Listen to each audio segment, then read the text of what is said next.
Chapter 1129. There were still a few months before Ruoqing's due date, so Li didn't have the energy to think about other things for the time being. What he taught Qian Duoduo was just something he did casually. It was hard to say whether he could understand it or not, and the probability of using it on the first prince was even smaller. Of course, a small probability event was not impossible. If Qian Duoduo had really been enlightened or had been possessed by a ghost, he would have resorted to both overt and overt schemes, forcefully breaking the balance of power between the first prince and the third prince. As a result, some unknown possibilities would develop, but he could not be blamed. After all, he had only done some minor work. He had only taught Qian Duoduo how to do business, and had given a few inappropriate examples. Wanru had been in Liuzhou for almost half a year, and the business in Liuzhou had been on the right track for a few months. It was a little inappropriate to tell the stewards of other states that she was trying to stabilize the business. Now that the Lantern Festival was over, they were about to set off. The most important business of the Lin family was still in the capital, and they probably had to stop at a few states on the way. He and Rui would naturally wait until Ruoqing gave birth before they set off. They might not necessarily go to the capital of the Qi Kingdom, but they would pass by nearby, and there would definitely be opportunities to meet. Don't forget what you said. When Li Yi sent her to the carriage, she had already lifted the curtain, paused, and turned back to say so. Li Yi looked at her and asked, "Which one do you mean? Last year you said in 2 years, and this year it is 1 year." Lin Wanru put down the curtain, and her figure disappeared from his sight. The carriage went far away, and Li Yi stood still for a long time. "She has gone far away, and you are still looking." A clear voice came from behind. Li Yi turned around and looked at Mississippi Lu. Mississippi Lu held Li Mu in her arms, and Li Mu held Autumn Water in his arms. There was one thing that Li Yi always felt strange. They were both his children, but Li Duan treated Rui like a mouse seeing a cat. However, Li Duan was very close to her since he was a child. It seemed that Li Duan inherited more from him. Li Mu put down Qiu Shui and reached out to him. He said in a childish voice, "Daddy, hug." Li Yi walked over and opened his arms. Li Mu came down from Rui's arms, turned around, and immediately trotted out. "Mother, little auntie, you're back. Xiaomu wants to eat candy." Li Mu ran away at the last minute. Li Yi was still holding his arms open, as if he was going to hug Mississippi Lu. The atmosphere was slightly awkward. Mississippi Lu crossed her arms and looked at him. Li Yi also crossed his arms and pretended to ask casually, "How's the situation on the Wu Kingdom's side?" "We fought a few big battles." Mississippi Lu said casually, "We won but not lost. We've already occupied nearly 30 states. The imperial court has been tightening their military strength, and now they're in a stalemate again." This situation was actually within Li Yi's expectations. In terms of weapons, the imperial court of the Wu Kingdom was not as advanced as Yangliuqing and the others. In terms of people's hearts, in the Wu Kingdom, Her Royal Highness the eldest princess had long become the rightful ruler of the royal family. The current Emperor Wu was just a thief who stole the country. After unifying their thinking and operating the brothels, this was almost the consensus of the people of the Wu Kingdom. They couldn't win the battle. Only by shrinking the battle circle could they maintain the appearance of not being destroyed. If they shrank, there would be no more space to shrink. Of course, this needed time. When the time came, Yangliuqing would become the empress. What would he be? The imperial uncle? That didn't sound good. It was better to think about it when the time came. He had just received a letter. Elder Tian's body had more or less recovered, and he expressed his curiosity about the Taoist nun. He said that after the new year, he would come over and get to know Su's old acquaintance. Li Yi reckoned that they had traveled all the way from the Wu Kingdom to the Wu Kingdom, enjoying the undisturbed world of the two of them. By the time they arrived, it would be around the time that Ruoqing was about to give birth. An old acquaintance, an old lover, and Su. 3 people, 3 grandmasters. The scene would definitely be explosive. The capital. King Feng's manor. Zhao Xiuwen smiled and said, "Your Highness, in recent days, 5 people from the eldest prince's side have come to surrender to us." 5 people might not seem like a lot, but these 5 people were the cornerstones of the eldest prince's side. One of them was even the Minister of Revenue. Any higher and they would be the prime minister.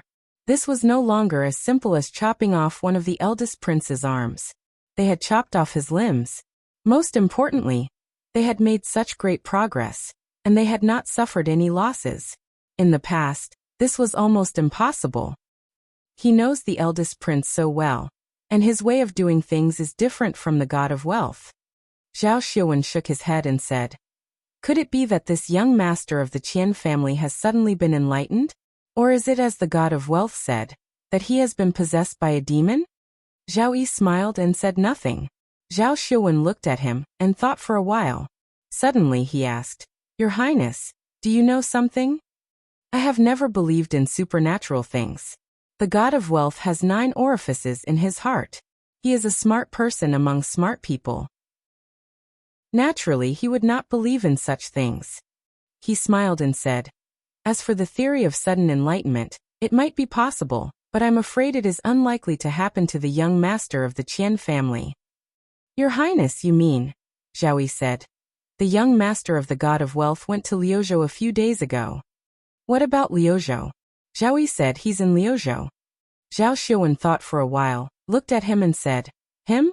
Your Highness, why don't you just say it?" Zhao Yi smiled and said, "In the faraway Liuzhou, he can control the situation in the capital. Who else can do this besides him?" "Your Highness, you mean that someone has arranged all this in advance before Qian Duoduo returned to the capital?" Zhao Xiaowen's face showed disbelief and said, "How is this possible? The situation in the capital is so complicated. One wrong step can lead to a different result. Who can do this?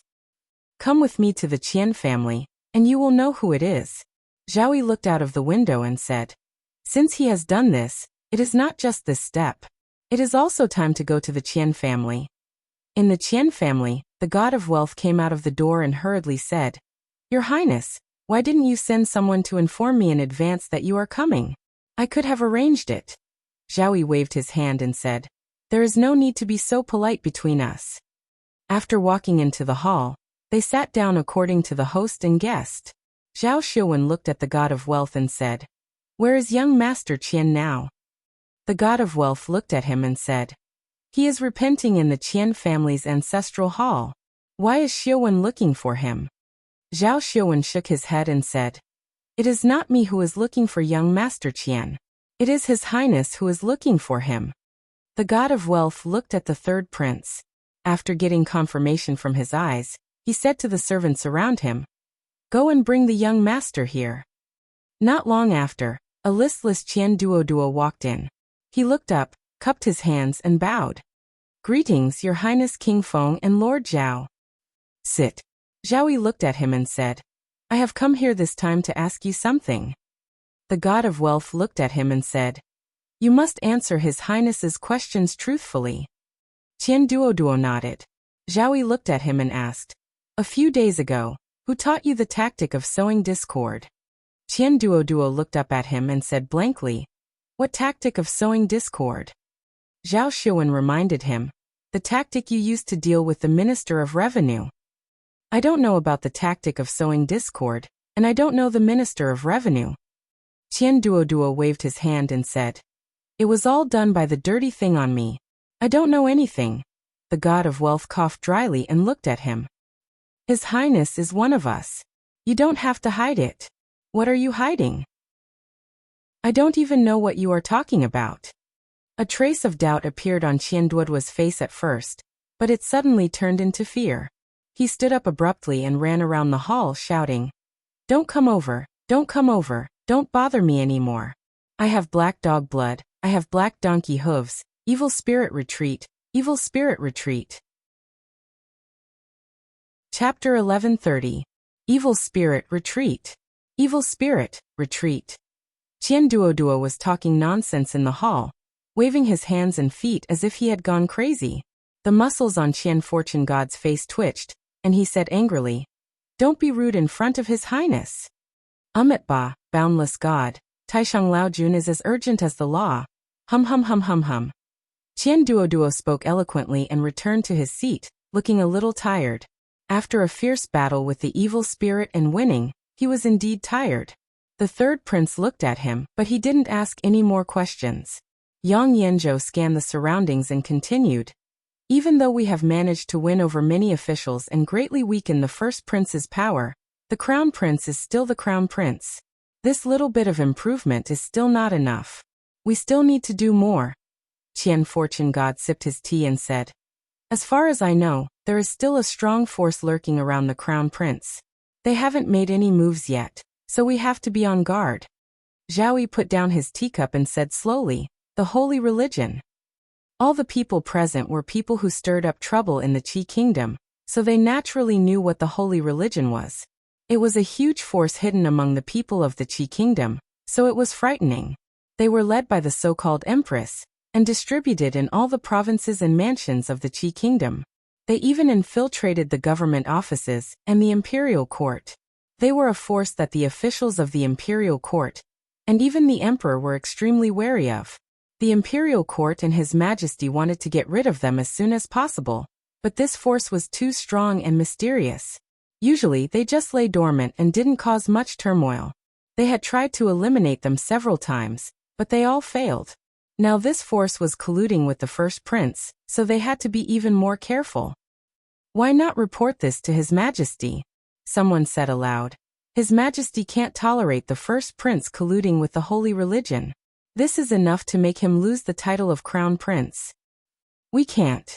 Yang Yanzhou shook his head and said, in the eyes of the officials and His Majesty, the censors in the court are already our people. Not to mention whether His Majesty will believe us or think that we are framing them, we have too little evidence. If we act rashly, it will do us more harm than good. Someone sighed and said, leaving this holy religion alive is a scourge. If the holy religion is not eliminated, we will not be able to sleep at night. Getting rid of the holy religion was easier said than done.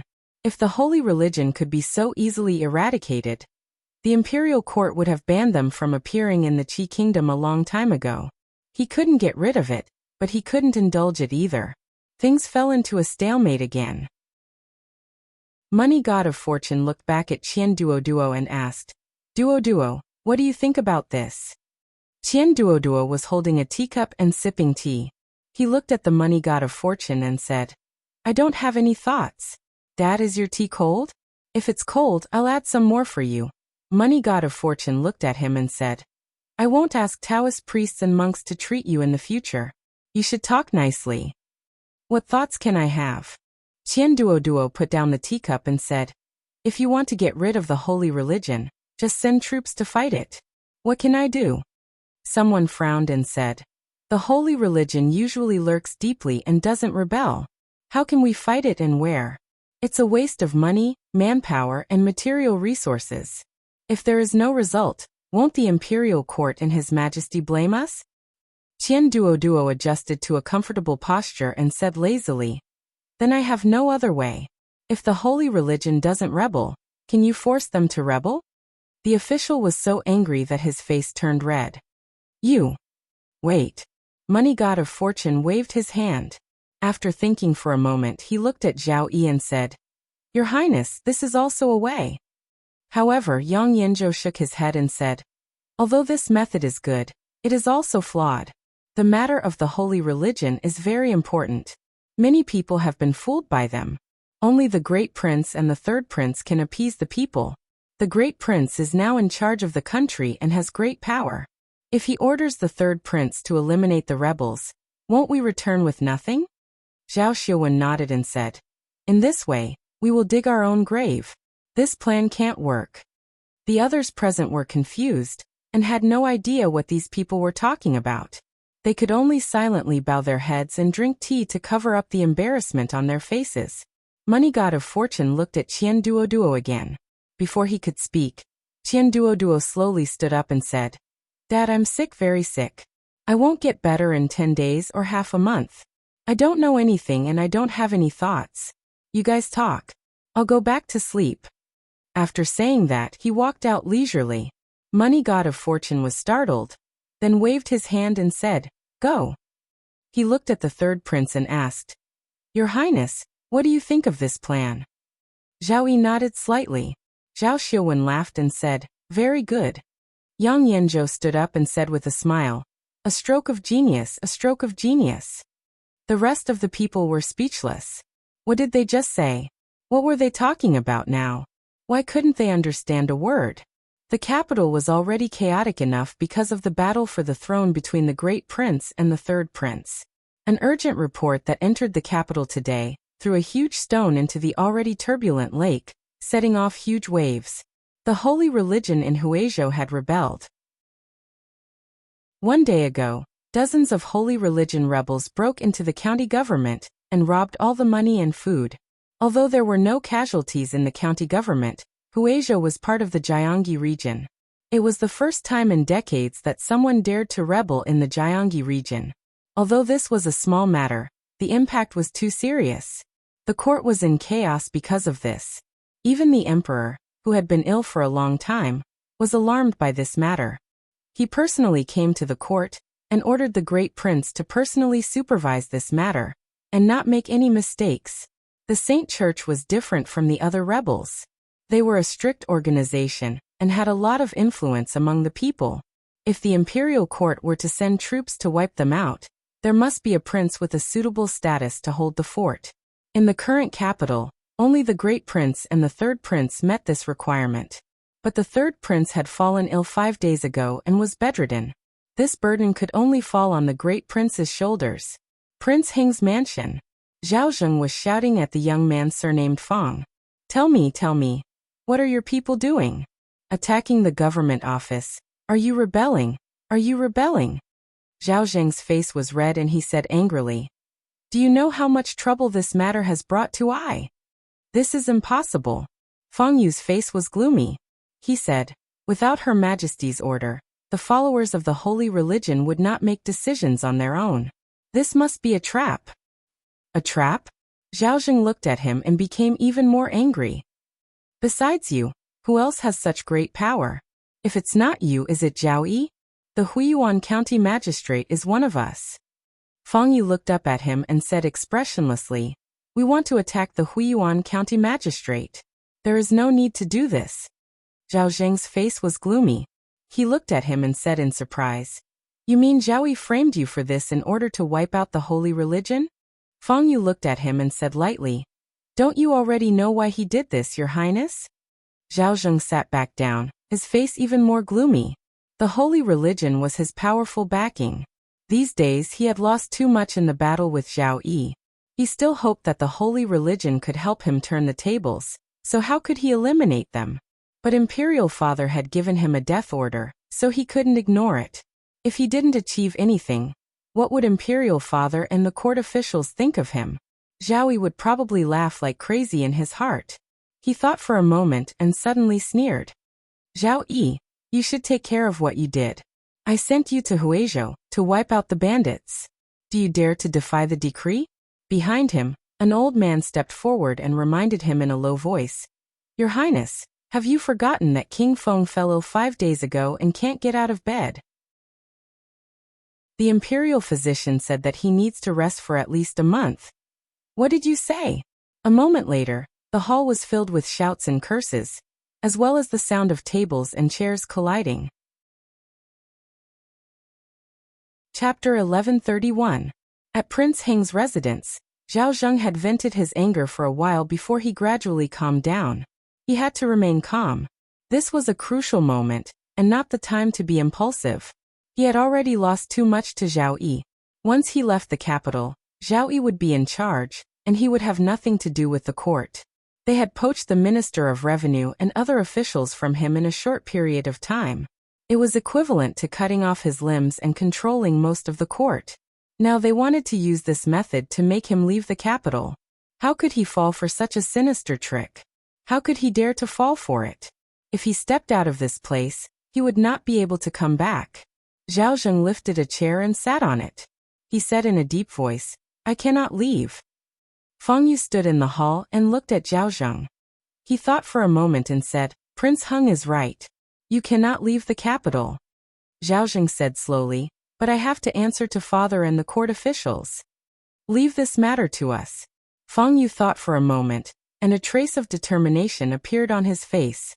It did not take long for the chaos caused by the holy religion to be quelled. The crown prince was still preparing for his journey in the capital. He had only issued an order for the garrison in Huizhou to eliminate the bandits of the holy religion.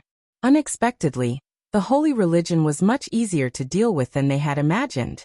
It did not take much effort for the garrison in Huizhou to destroy the branch of the holy religion in Huizhou. They captured more than 100 bandits of the holy religion and escorted them all the way to the capital. The news of victory arrived in less than 2 days. The chaos in Huizhou had been resolved without the crown prince's presence. This was the greatest victory that the court had achieved in the battle against the holy religion. His Majesty was very pleased.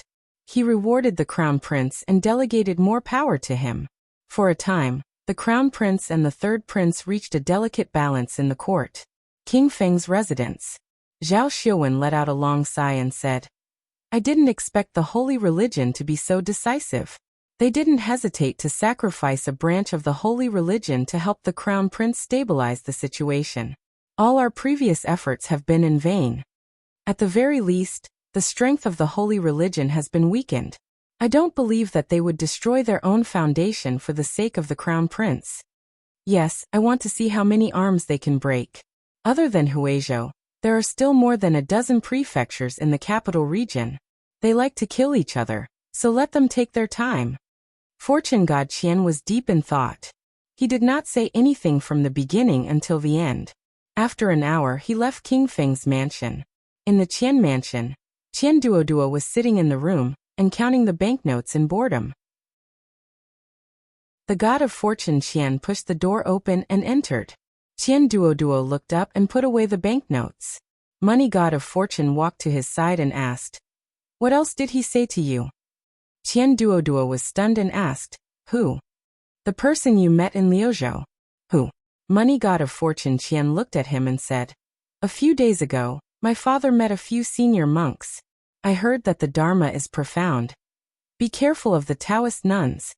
Money god of fortune Qian looked at him and asked, "What Taoist nuns?" "The empress of the holy religion. Don't underestimate the holy religion. They have a big plan. They don't sincerely support the crown prince. The crown prince is at most a puppet. Don't push them to the extreme, or something terrible will happen." Money god of fortune Qian thought about it and said, "Pack your things now and go back to Fengzhou with your mother." "Ah." Money god of fortune Qian kicked his butt. "What ah? Hurry up." Zhao Zheng was very happy. In the battle with Zhao Yi, he had the upper hand several times, which was rare. The holy religion kept rebelling, and he kept sending people to suppress the rebellion. He won 3 battles, and his father was very satisfied with what he had done these days. The court also praised him more than before. He looked at Feng Yu and said with a smile, "Envoy Feng, how about you sacrifice a few more prefectures? I promise that as long as I can be promoted, I can compensate you for what you have lost now." Feng Yu smiled and said, "For the great cause of your highness, what's the harm of sacrificing a few more prefectures?" Zhao Zheng was overjoyed. "Then it's a deal. This time, I will go in person." Feng Yu agreed with a smile on his face. It was not until he walked out of Prince Heng's mansion that his face became completely gloomy. He walked through several streets and came to a yard. After knocking on the door and entering, he bowed and said, "Your Highness, these days, the holy religion's strength in the capital region has been greatly damaged. Zhao Zheng's request is a bit too much."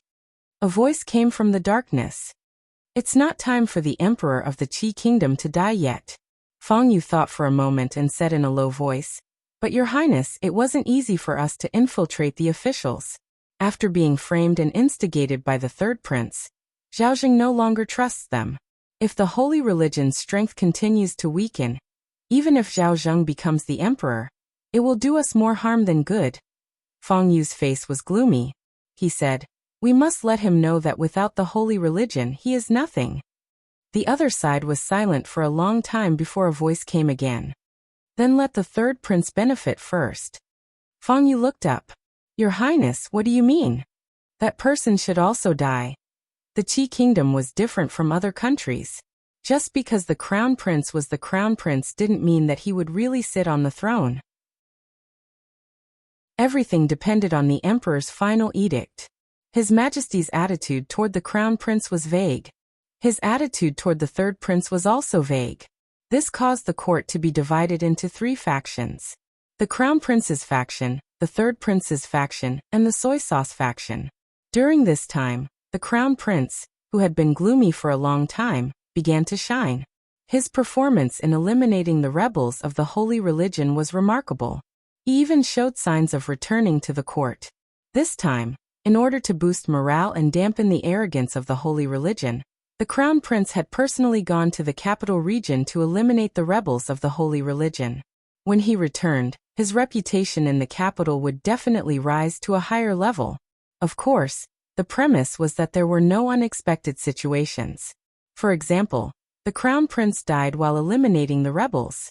Or, after the Crown Prince left the capital, His Majesty suddenly died, and the third prince smoothly took over the imperial army and entered the palace. Or the third prince directly rebelled and forced the emperor to abdicate the throne. Of course, the Crown Prince had many guards around him. His Majesty's health was not at its end yet. It was even more impossible for the third prince to take the opportunity to rebel. These were all unlikely events. Victory State. A few carriages slowly entered the city gate. Lin Yong opened the curtain and said to Lin Wanru, "Miss, I heard that the holy religion is wreaking havoc here. Why don't we return to the capital first?" Lin Wanru thought for a moment and said, "Let's wait and see first. It's the last state anyway." "All right." Lin Yong replied and said, "Then I'll find a place to rest first." Lu State. Ruoqing had given birth 2 days ago. Both mother and child were safe. Other than his younger sister, Li Duan had another younger brother. Li Yi had also received a letter from Su a few days ago. He and Elder Tian were already on their way and would arrive in a few days. At this time, it was the 28th year of Zhengyuan, the 5th month of the Qi Kingdom. The first prince had eliminated the rebels of the holy religion in the capital region, and his reputation was growing day by day. The third prince temporarily took over the reins and established his authority in the imperial court. In the depths of the palace, the emperor of the Qi Kingdom had just taken his medicine and was sleeping soundly in his chambers. An hour later, a bell suddenly rang in the middle of the night. On the 13th day of the 5th month, the 28th year of the Qi Kingdom, the emperor passed away in Wanhua Hall. Overnight, the entire capital was shocked. Chapter 1132. His Majesty's stubborn illness had not been cured, and the two princes fought fiercely for the throne. In order to fight for the supreme position, the eldest prince and the third prince should have used all kinds of means and resorted to all kinds of means. The fight for the throne had always been like this, and this was what the eldest prince and the third prince had done. However, no one expected that the former emperor would pass away in the palace in the evening after announcing a series of decrees in high spirits during the morning court session yesterday. There was no precaution. There was no edict of succession. The Crown Prince was not in the capital. Although the position of the Crown Prince of the Qi Kingdom was not as stable as that of the neighboring countries, the Crown Prince was the nominal heir to the throne. When the former emperor suddenly passed away, and there was no succession, it was reasonable for the Crown Prince to inherit the throne. This was the ancestral system. However, the Crown Prince was not in the capital at such a critical moment. The third prince was in the capital. The third prince, who had already grown his wings in the court, would definitely die if the Crown Prince succeeded the throne. There was no doubt about it. It was the same the other way around. It was already late at night, and most of the people in the capital had fallen asleep. However, when the bell that represented the death of the emperor rang in the palace, everyone, from the dignitaries to the common people, was awakened from their sleep. Fortune God Qian hurriedly put on his clothes. He did not even have time to button them up before he ran to the door and shouted, "Quick, prepare the carriage. We're going to King Feng's mansion." At this time, the sedan chair of Minister of Revenue Cui Jiang had already stopped in front of King Feng's mansion. When Fortune God Qian arrived at the gate of King Feng's mansion, there were already more than 10 sedan chairs parked on both sides. "Your Highness, you should restrain your grief and focus on the overall situation. This is a great opportunity for us. Your Highness, please give the order." When Fortune God Qian walked into King Feng's mansion, the third prince was already surrounded by people. They all looked excited and kept urging him. Soon after, countless figures hurried out of King Feng's mansion and disappeared in different directions. The emperor had passed away, and the crown prince had left the capital. Only the third prince could take charge of the situation. On the night of the former emperor's death, the third prince went to the palace to make arrangements. On the second day, all the officials gathered in front of the palace gate. The minister of state took out a posthumous edict and read it in front of everyone. It was an edict of succession. The imperial edict stated that the crown prince, Zhao Zheng, did not cultivate virtue and conduct, and that he was disloyal. For the sake of the people of the Qi kingdom and the people of the world, the late emperor had deposed the crown prince, Zhao Zheng, and passed the throne to the third prince, Zhao Yi. Most people were skeptical about the authenticity of the edict. Before the crown prince left the capital, the emperor had greatly praised him. After a few days, how could such a posthumous edict appear? But that was then and this was now. The capital was firmly under the third prince's control, and many of the ministers of the court respected him as their master. Even those officials loyal to the crown prince did not dare to step forward.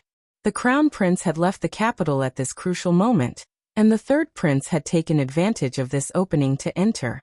These people were like clay bodhisattvas crossing the river, powerless to protect themselves. The former emperor had just passed away, and the third prince could not succeed the throne immediately.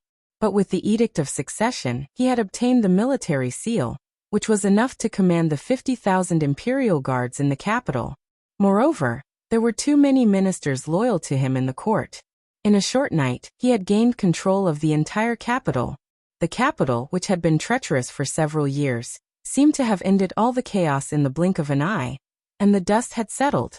In Shang province, several hundred li away from the capital, the crown prince, who had just wiped out the rebels of the holy religion, was riding on his horse in high spirits. When he received an urgent report from the front, his face instantly turned pale, his body swayed, and he fell off his horse. The guards on his left and right hurriedly helped him up and shouted, "Imperial physician, summon the imperial physician." Feng Yu stepped forward and pinched Zhao Zheng's philtrum. Not long after, he coughed heavily and woke up. Zhao Zheng's face was ashen, and he kept muttering, "It's over, it's over, it's all over." He had never imagined that his father would suddenly pass away when he was leaving the capital. Zhao Yi had already gained control of the situation in the capital. Everything he had done, everything he had fantasized about, and the throne that he had coveted for a long time, had all become bubbles. Feng Yu shook him heavily and said, "Your Highness, you can't give up." Zhao Zheng looked at him and smiled bitterly. Zhao Yi must have controlled the imperial guards and the capital now. What can I use to fight against him? What can I use to fight against him? Pa! Feng Yu slapped him across the face. Zhao Zheng was stunned as blood flowed from the corner of his mouth. The third prince only controls the capital, and only controls 50,000 imperial guards. Feng Yu looked at him and said angrily, "You are the crown prince, and the throne should have been yours. He is just a traitor, a traitor. There are 50,000 imperial guards in the capital, but outside the capital, there are another 150,000 soldiers. How did you lose?" Zhao Zheng was stunned for a moment, and then he finally understood. There were 200,000 soldiers stationed in the capital, and only 50,000 of them were in the capital. The other 150,000 were scattered in the various provinces of the capital. After his father passed away, his people rushed over. Zhao Zheng's reaction was definitely not as fast as theirs. If he could control all the soldiers in the capital, 150,000 against 50,000, and with the help of the holy religion, how could he not conquer the capital? He immediately took out a token from his waist and stuffed it into Feng Yu's hands, saying, "Envoy Feng, hurry, hurry. We must hurry before that traitor." "Rest assured, Your Highness." Feng Yu took the token and turned around to leave. After walking a dozen steps, a cold smile appeared on his face. The capital must be conquered. At that time, there would be no need for Zhao Zheng to exist. The Empress's plan was much simpler than directly helping Zhao Zheng to the throne. The disaster of war had erupted abruptly, and with the death of Emperor Xian, the third prince had seized the opportunity to ascend to the throne. taking control of the 50,000 imperial army in the capital. Meanwhile, the first prince had gathered more than 100,000 soldiers outside the capital and was directing his vanguard at the capital. Although the third prince was in an important area of the capital, his retreat had been cut off. Faced with an army more than twice his size, he could only rely on the walls to barely hold out. If not for the fact that the capital was heavily stocked with provisions, he would not have been able to hold out for long. The capital region, which had always been peaceful, became a land of war in a short period of time. Although the first prince's army did not massacre the people like the foreign invaders, it was not uncommon for them to forcibly take food and fodder, and forcibly conscript the people. The entire capital region was in a state of panic. In Victory Province, a purple-clothed man walked into a camp and bowed. Reporting to Protector, several armies have fallen under our control. Zhaozheng is no longer of much use to us. Why don't we? Feng Yu waved his hand and said, No. On the surface, we still need His Highness the Crown Prince as our cover. Otherwise, we'll have no justifiable reason to attack.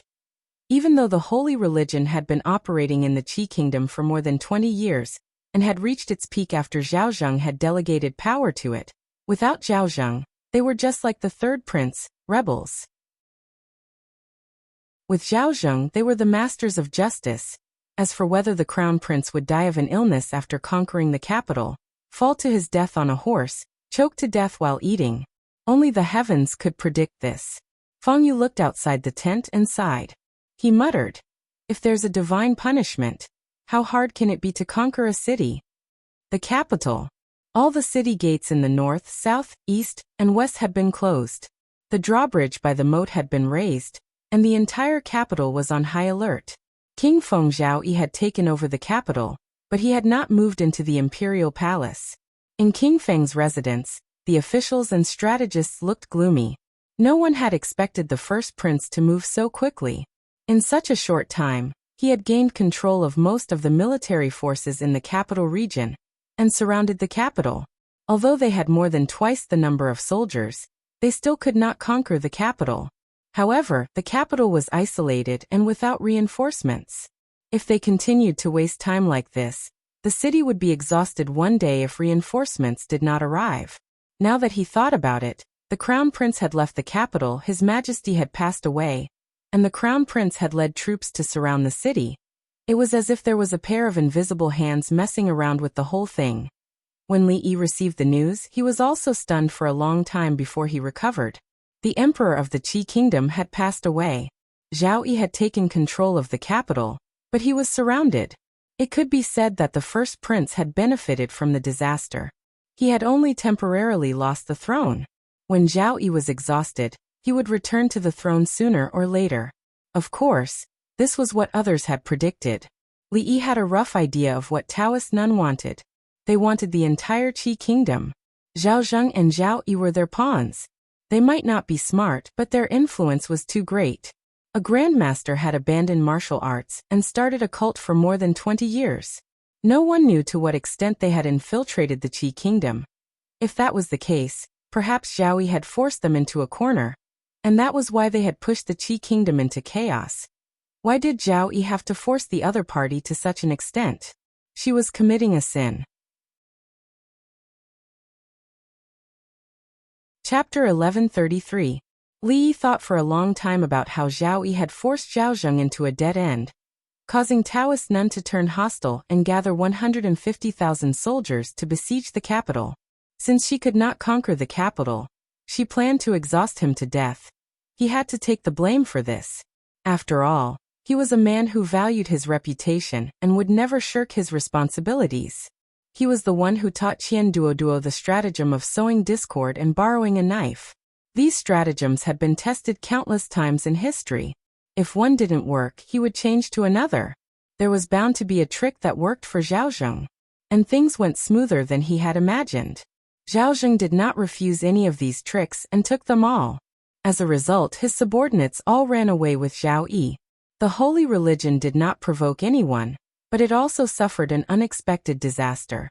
Its branches in several provinces had no choice but to walk into the trap. If Li Yi were Taoist Nun, he would not have tolerated it either. But this was not his original intention. He just wanted to repay Zhao Yi for taking care of the Lin family and Wanru for the past few years. He also taught Qian Duoduo some things in the hope that it would strengthen the strength of Zhao Yi's faction. But who would have thought that besides spending money, young Master Qian's ability to draw inferences from one instance was also beyond the reach of ordinary people. Zhao Yi had benefited a lot from the way of doing business. However, even Li Yi did not expect that Taoist nuns' influence in the capital of the Qi kingdom had already infiltrated the palace. She wanted the emperor of the Qi kingdom to die, and the emperor of the Qi kingdom would die at that time. They did not choose to help Zhao Zheng ascend the throne. Li Yi guessed that perhaps they also realized that if they helped him, the situation would be out of their control if Zhao Zheng fell out with them. Given the crown prince's character, it was not strange for him to burn the bridge after crossing the river. He first gave the capital to Zhao Yi, and in the blink of an eye, he used Zhao Zheng's name to gather more than 100,000 soldiers in the capital and surrounding the capital. Zhao Zheng was the crown prince, and no one could change this. No matter how outstanding Zhao Yi was, he had to lower his head before him.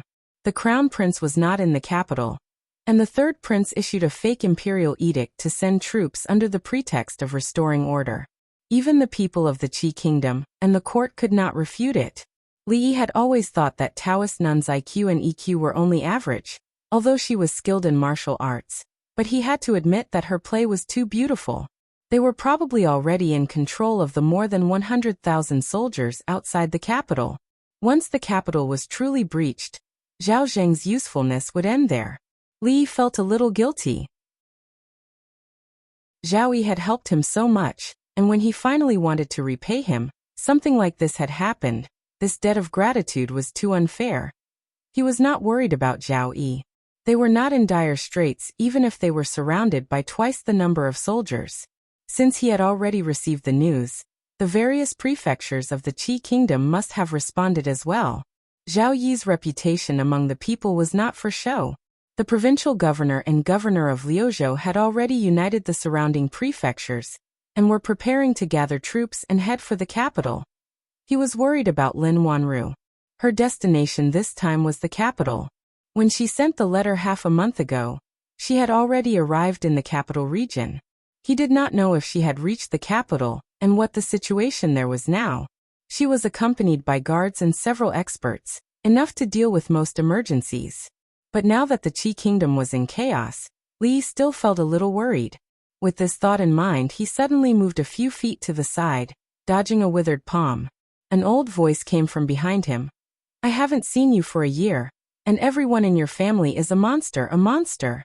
Su looked at him with an extremely shocked expression and smacked his lips, looking very hurt. As a grandmaster, his self-confidence had taken a huge hit when he failed to launch a sneak attack from the back. Li thought to himself, "Are all grandmasters the same?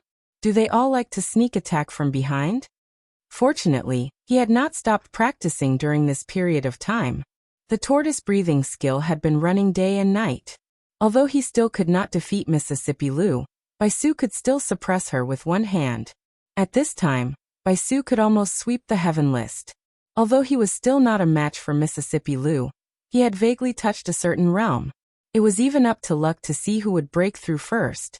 If he was a little luckier, then Rui would probably be the first to succumb to his despotic power. After successfully getting rid of the single relationship, Su actually did not look as sloppy as before. There were no oil stains on his clothes, and his hair was tied up neatly. He did not look like he used to. Where's old man Chang? How dare he steal this old man's disciple? It's time to settle the score with him. If it was not for his temperament, Li Yi would definitely think that he had recognized the wrong person. Li Yi pointed to the courtyard next to him. Su stomped his feet and flew straight over the wall. After a while, there was a dull sound coming from the other side of the wall. Su and Taoist Nun were old enemies. He fought with Cheng De purely because he was itching to fight. There were not many people who could go all out with him. Cheng was one of them. Moreover, the two of them had some old grudges. Because of Li Duan, there was a new grudge. This time, it would not end so easily. "You actually broke through too." This was Su's voice. "Why? You're allowed to break through? You're not allowed to break through?" Changda's voice was always so gloomy. Su said sarcastically. How dare you call yourself an old man? You don't even have a dick. What right do you have to call yourself an old man? People always had to pay the price for their impulsiveness. Earlier, Elder Su was still able to fight evenly with Elder Chang. But now he quickly fell into a disadvantageous position. Li Yi stood on top of the wall and saw that Elder Chang was attacking Elder Su's crotch with every move. If even one of Elder Chang's moves landed, the two of them would probably be brothers in the future. Li Yi watched from above and broke out in a cold sweat for Su. If Elder Tian had not joined the fight and forced Chang to retreat, Su would have been in danger today. If Chang had not been really angry, he and Su were actually about the same. However, he was definitely not a match for two grandmasters at the same time. Chang glanced at him disdainfully and said, You actually need a woman's help. Are you still worthy of being a grandmaster? What's wrong with my woman helping me? Su retorted fiercely. If you're so capable, find one too. Seeing the smile on Elder Tian's face, Li Yi knew that Su must have spent a lot of time studying the Mandarin duck handkerchief over the past year. When a person was shameless, he was invincible. While being shameless, he could also show off. With his current realm, he could finish his apprenticeship. Su and Elder Tian came to the Qi Kingdom to completely solve the problem of Taoist Nun. Although they did not include Rui, they had 3 grandmasters on their side. Taking down Taoist Nun would not be a problem. However, the situation had changed. Even if they had 30 grandmasters, they would not be able to fight against an army of 150,000. It would be very difficult to take down Taoist Nun. With the help of Zhao Zheng, Taoist Nun had gathered 150,000 soldiers. Coupled with the original strength of the holy religion, it would not be easy to fight against them. However, the provinces of the Qi Kingdom had already gathered their troops and rushed to the capital to rescue Zhao Yi. As long as Zhao Yi could hold on for a few months, the crisis would be resolved. In addition, Taoist Nun would also try her best to stop Zhao Yi's reinforcements. As long as they could take down Zhao Yi first, these people would not be a threat. When that time came, they could support Zhao Zheng to become a fake emperor. If they continued to raise their troops, it would be considered a rebellion. They would not be able to win the hearts of the people, and would not last long. Li Yi confirmed this speculation the next day. The provinces of Jiangyi were under martial law. Several important cities were not allowed to enter or leave. In order to resist the reinforcements from other provinces, the people of the provinces were also conscripted to different degrees. It was also at this time that Li Yi received a letter from Lin Yong. The first prince had sealed off the important cities in the capital region. No one was allowed to enter or leave. They were trapped in Shenzhou. Chapter 1134. The Qi Kingdom had 13 prefectures in the capital region. There were more than 200,000 soldiers stationed in the capital region. Other than the 50,000 imperial guards guarding the capital, the rest of the soldiers were distributed in the prefectures. The capital region was the hinterland of the Qi Kingdom, and was responsible for the safety of the capital. The soldiers stationed in the capital region were only under the command of the emperor. Because these prefectures were too close to the capital and too sensitive, no one dared to attack them even when the crown prince and the third prince fought fiercely for power. After the death of the emperor, Zhao Zheng, as the crown prince, took control of the 150,000 soldiers in the capital region before the third prince, Zhao Yi. He besieged the capital and completely reversed the situation. The Shenzhou was one of the 13 prefectures in the capital region. After the incident in the capital region, the Shenzhou was sealed and it was difficult to enter or leave. During this period, riots broke out more than once and there were many refugees. Lin Wanru and her group were in danger. Lin Yong tried his best to send a message. She had guards with her who were all skilled and could overcome normal dangers and difficulties. However, the situation in the war zone was ever-changing, and it was not a good place to stay for long. Li Yi sat in the yard and looked at the letter for a long time. Go. A gentle voice came from behind him. He turned his head and saw Rui walking over and sitting next to him. She said, Sister Wanru is in danger now. Every day that passes, she will be in more danger. Don't hesitate anymore, husband. Li Yi's lips moved and she shook her head. Don't worry about this place, husband. With me here, nothing will happen. Li Yi was silent for a long time. He put his arm around her waist and nodded. The Qi kingdom is in chaos and the Liuzhou is not a good place to stay. You should go back to the Shuzhou as soon as possible. I will pick up Wanru and go back immediately. It was not a good place to stay in the Qi kingdom. Rui escorted them from the Liuzhou route. They were accompanied by countless masters. On the way back, the branches of the holy religion had been subdued, and there was almost no danger. Rui leaned on his shoulder and said, I will take care of everything here. I will leave Sister Wanru to you, husband. Hiss. Li sucked in a breath of cold air. If he wanted to talk, then talk nicely. Why did he have to twist his waist? The capital. The enemies outside the city had stopped attacking, but they did not retreat either. Instead, they set up camp outside the city. On the city wall, an imperial army general's expression darkened. Your Highness, they're trying to exhaust us to death. Zhao Yi was also clad in armor. He looked at the person beside him and asked, how long can the food stored in the city last? Minister of Revenue Cui Jiang looked outside the city and said, Your Highness, the national treasury has not been full in recent years. I have already sent people to check the major granaries in the city.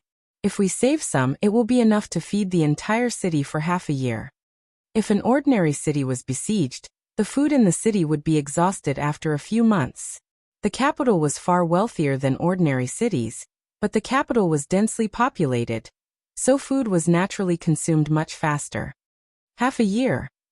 Zhao Yi stood on the city wall and looked into the distance. He murmured, half a year is enough. Within half a year, even the farthest Feng province would be able to send reinforcements. Victory Province. Located in the hinterland of the capital region and close to the capital, Victory Province was originally one of the top 10 wealthiest provinces in the Qi Kingdom. However, since the death of the former emperor half a month ago, the crown prince, who was in Victory Province, took over Victory Province and transferred away the garrison troops. Victory Province had undergone earth-shattering changes. Many wealthy families had their properties confiscated, and their properties used to pay for the army. A large number of citizens had been conscripted to become live targets on the battlefield. On the streets of Shenzhou, it was rare to see shops open for business. Most of the people walking on the streets were women. Most of the provinces in the capital region were no different from Victory Province. Victory Province, Provincial Governor's Mansion. In the study, the young man raised his head and looked at a middle-aged man sitting at the head of the table. He said slowly, Father, we've bet everything on the Crown Prince this time.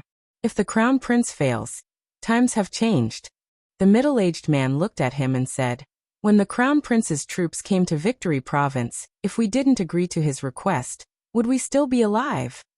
The young man hesitated for a moment and asked, But if the third prince gets reinforcements, won't we? 150,000 troops surrounding the city. The provincial governor of Victory Province shook his head and said, Reinforcements won't be easy to wait for. I'm afraid they'll be exhausted to death in the capital before reinforcements arrive. The winner takes all. The crown prince has the third prince's throat in a chokehold. He needs to understand the situation. The young man nodded and said, Father, I understand. Although they had almost submitted to the third prince, they couldn't go against the trend. The crown prince's military might was unstoppable. A wise man submits to circumstances. He walked out of the study and looked in a certain direction in the back residence. A smile appeared on his face and he strolled over. In a remote courtyard in the provincial governor's mansion of Victory Province, Lin Yong had a worried expression as he paced in the courtyard. Finally, he couldn't help but walk up to Lin Wanru and say, Miss, that ma guy doesn't have good intentions. We can't stay here for long. Lin Wanru shook her head slightly and said, I'm afraid we can't leave even if we want to now. She naturally knew that the son of the provincial governor of Victory Province didn't have good intentions. However, this was Victory Province, which was already under the control of the first prince. If they were to go out, they would have to face great danger. All of the Qian clan's businesses in Victory Province had already been taken over by the first prince. Presumably, The shops of the Lin family in the other provinces in the capital region wouldn't be spared either. Once their whereabouts were exposed, the first prince would definitely not let her, the person in charge of the Lin family, off. In order to protect her, the guards around her had already been scattered during the refugee tide when the government captured people to join the army. Only Lin Yong and a few others were left by her side. Xiao ran in from outside and said anxiously, "Miss, that Ma guy is here again." When Lin Wanru stood up, the sound of footsteps could already be heard from the door. A young man walked in from outside. Looking at her, he said with a smile, "Is Miss Li used to living here?" Lin Wanru nodded and said, "Even if I'm not used to it, it's still much, much better than living outside. Thank you, young Master Ma, for saving me. There's no need to be so courteous between us." Young Master Ma waved his hand and said, "Miss Li, don't worry. In this provincial governor's residence, no one can harm you. If there's anything you need, just say the word. As long as I can do it, I'll do it for you." He smiled and said a few words. Then his tone suddenly changed as he asked, "I wonder if you've considered the matter that I mentioned to Miss Li yesterday?" Lin Wanru looked at him with a troubled expression. "Young Master Ma." The smile on young Master Ma's face faded slightly. Then he smiled again. Looking at her, he said, "When I first met Miss Li, I was shocked and thought that if I could tie the knot with Miss in this life, it would be a great blessing in my life. I'm sincere towards Miss and I hope that Miss can consider it seriously." Lin Wanru smiled apologetically and said, "Marriage is a big matter. It's decided by parents and the words of a matchmaker. How can I be so reckless?" Young Master Ma shook his head and said, "Times have changed. Now the Qi kingdom is in chaos. There are rebels everywhere. Even if I really wanted to invite Mrs. Parents over, not to mention the long journey, the many dangers along the way must not be taken lightly." Lin Wanru fell silent. Young Master Ma smiled and said, "Miss Li, don't be in a hurry to agree. If you don't agree today, I'll ask again tomorrow." This was a naked threat. Lin Yong's breathing was heavy. He rolled up his sleeves and was about to get angry when Lin Wanru suddenly stood up. She looked at young Master Ma and smiled. "It's not that I can't agree to it. In fact, it's not easy to be alone all these years. I've always wanted to find someone to rely on. However, for a woman, marriage is one of the most important things in life. It's already a pity that my parents can't come. But if I don't even inform them, it would be unfilial of me as a daughter. Please forgive me, young Master Ma." "What's so difficult about that?" Seeing that she had relented, young Master Ma waved his hand and said, "Where are they now? I'll send someone to deliver a letter to them. It won't delay our wedding." Lin Wanru looked up at him and said, "Lu Province." Chapter 1135. When the young master walked out of the small courtyard, there was a faint smile on his face. This girl called Li Ru still couldn't resist the charm of the young master of the provincial governor. Although he already had a few wives and concubines, and among them were young ladies from famous families, famous prostitutes from brothels, and clean families, the moment he saw this Miss Li, he knew that she was different from those coquettish cheese who only knew how to fight for a man's favor. The unique temperament she had was something he had never seen before in his life. If he could hold such a girl in his arms, it would probably be the pinnacle of a man's life. He was already a little impatient, and he couldn't help but quicken his steps. In the small courtyard, Lin Yong looked at Lin Wanru and said anxiously, "Miss, how can you agree to that guy with the surname Ma? If you marry him, won't you not be able to marry the Li brothers?" This time even Xiao couldn't stand it anymore. She glared at him and said, "Are you stupid? Only when this letter is sent back will Li know that we are in the provincial governor's manor. Otherwise, in this vast and chaotic Sheng province, where will he go to find us?" Lin Yong scratched his head and said worriedly, "But what if we can't make it in time? We can only do this for now." Lin Wanru sighed. She had traveled all over these years and seen countless people. This young master of the provincial governor seemed to be modest on the surface, but he was actually ruthless on the inside. If she feigned civility with him and pretended to agree first, it would instead delay a little more. If she rejected him with an unyielding attitude, it would instead infuriate him even faster. She looked to the side and said, "Xiao, or go and get a brush and ink." Not long later, Xiao, or came over with a brush and paper. She mumbled, "Li, quickly come and save us." The young master held a letter in his hand and casually opened it. After reading it, he nodded in satisfaction. In the end, she didn't play any tricks. This letter was just an ordinary letter from home. The contents of the letter also said that she was about to get married and couldn't invite her parents over. It was an unfilial daughter, and so on. The young master read the letter several times and then put it back. He said to a servant, "Send this letter to Liuzhou as soon as possible. Send my regards to my father-in-law and mother-in-law." "Yes, young master." The servant answered, took the letter and quickly left.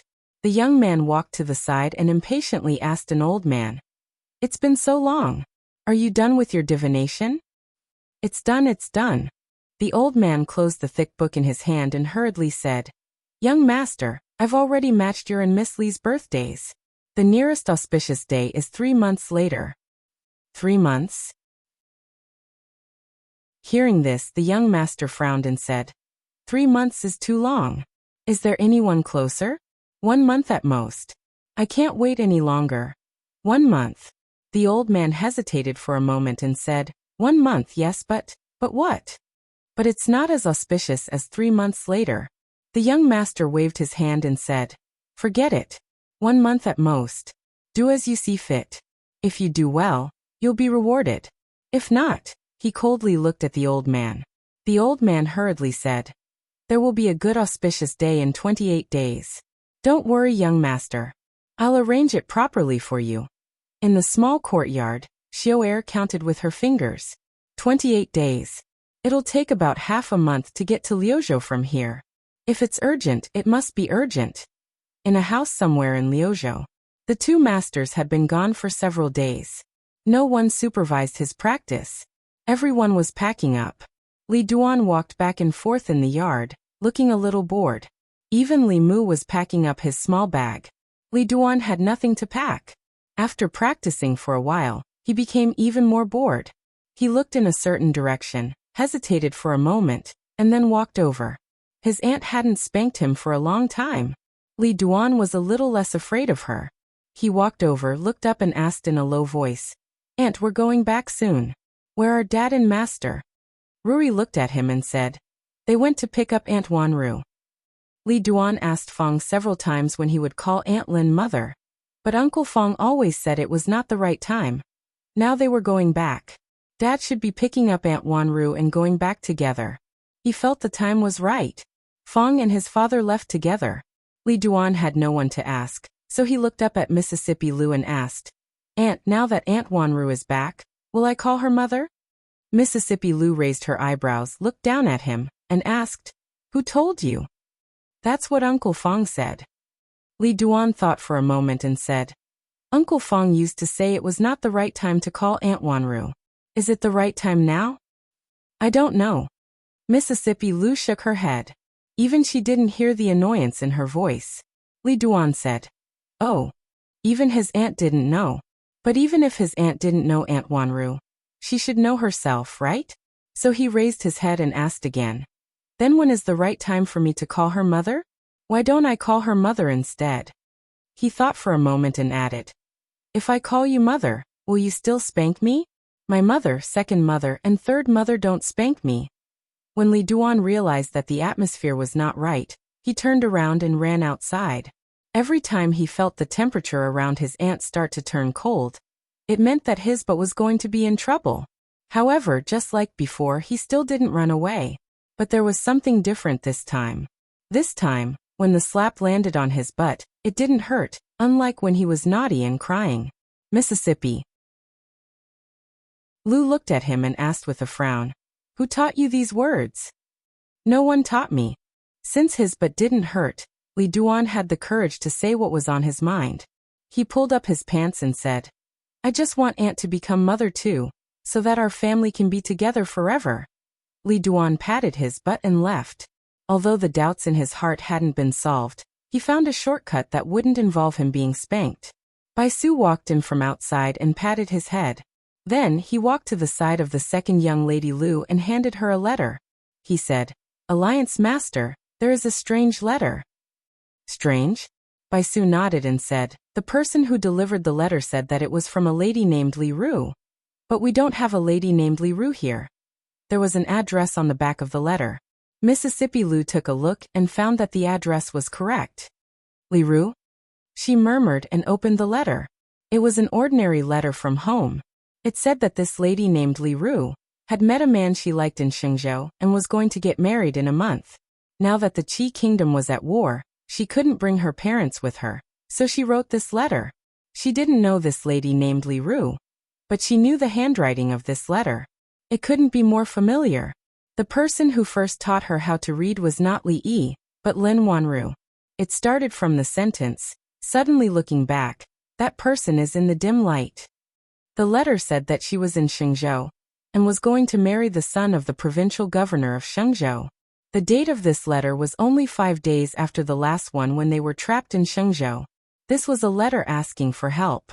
They had entered the provincial governor's office not long after they were trapped in Shenzhou.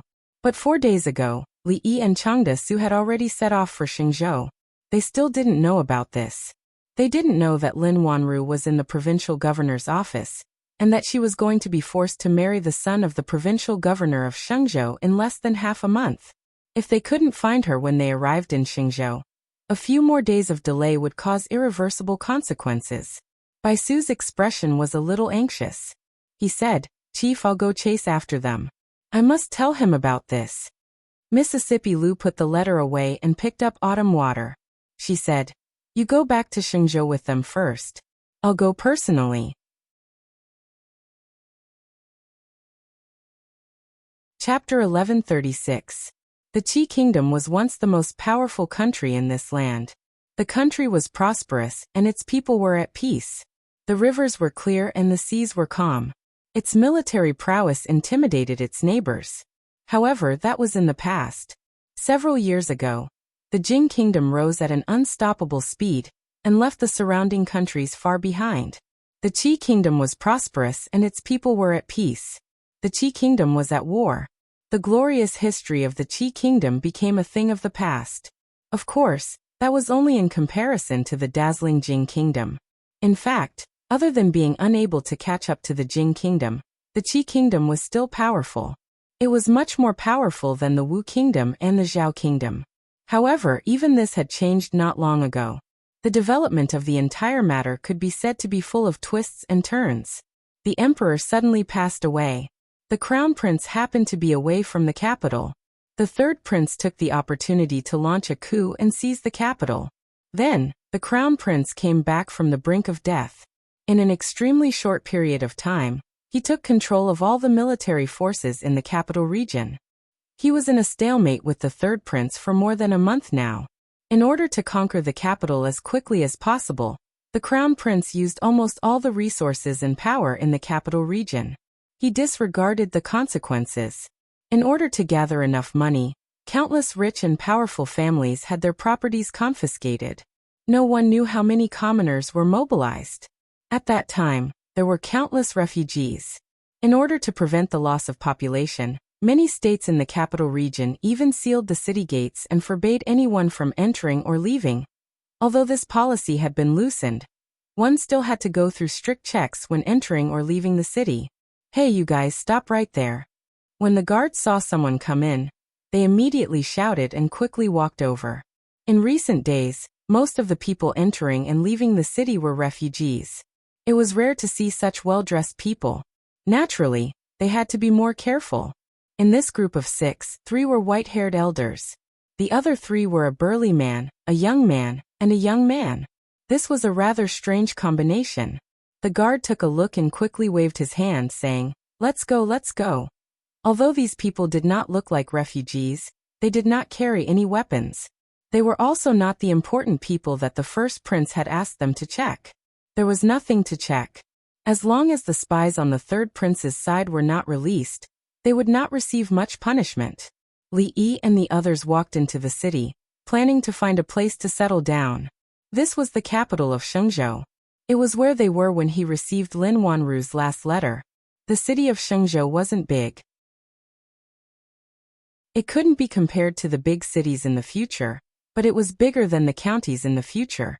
Even so, it wasn't easy for them to find them in the city. After all, this was not the capital, nor was it Shuzhou, nor was it Rui. This was an area occupied by the Qi kingdom. They did not have any influence here. It was not an easy task to find a few people.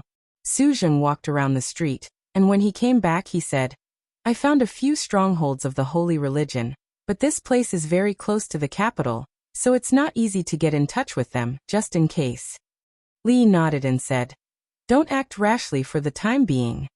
In addition to Chang, Su and Tian, Fang and Su Zheng also came on this trip. Fang had nothing to do, and Su Zheng had something important to do. Finding Wanru was the most important thing, and if possible he wanted to establish the holy religion. Of course, they couldn't act rashly now. This place was close to the headquarters of the holy religion, and it was in someone else's territory. If Taoist none found out, it would be a little troublesome even if they had 3 grandmasters. After all, even a grandmaster couldn't fight against so many people. If they really surrounded the city with tens of thousands of soldiers, even a grandmaster couldn't do anything, although the possibility was very small. In Shenzhou, several shops of the Qian family had been closed and even sealed.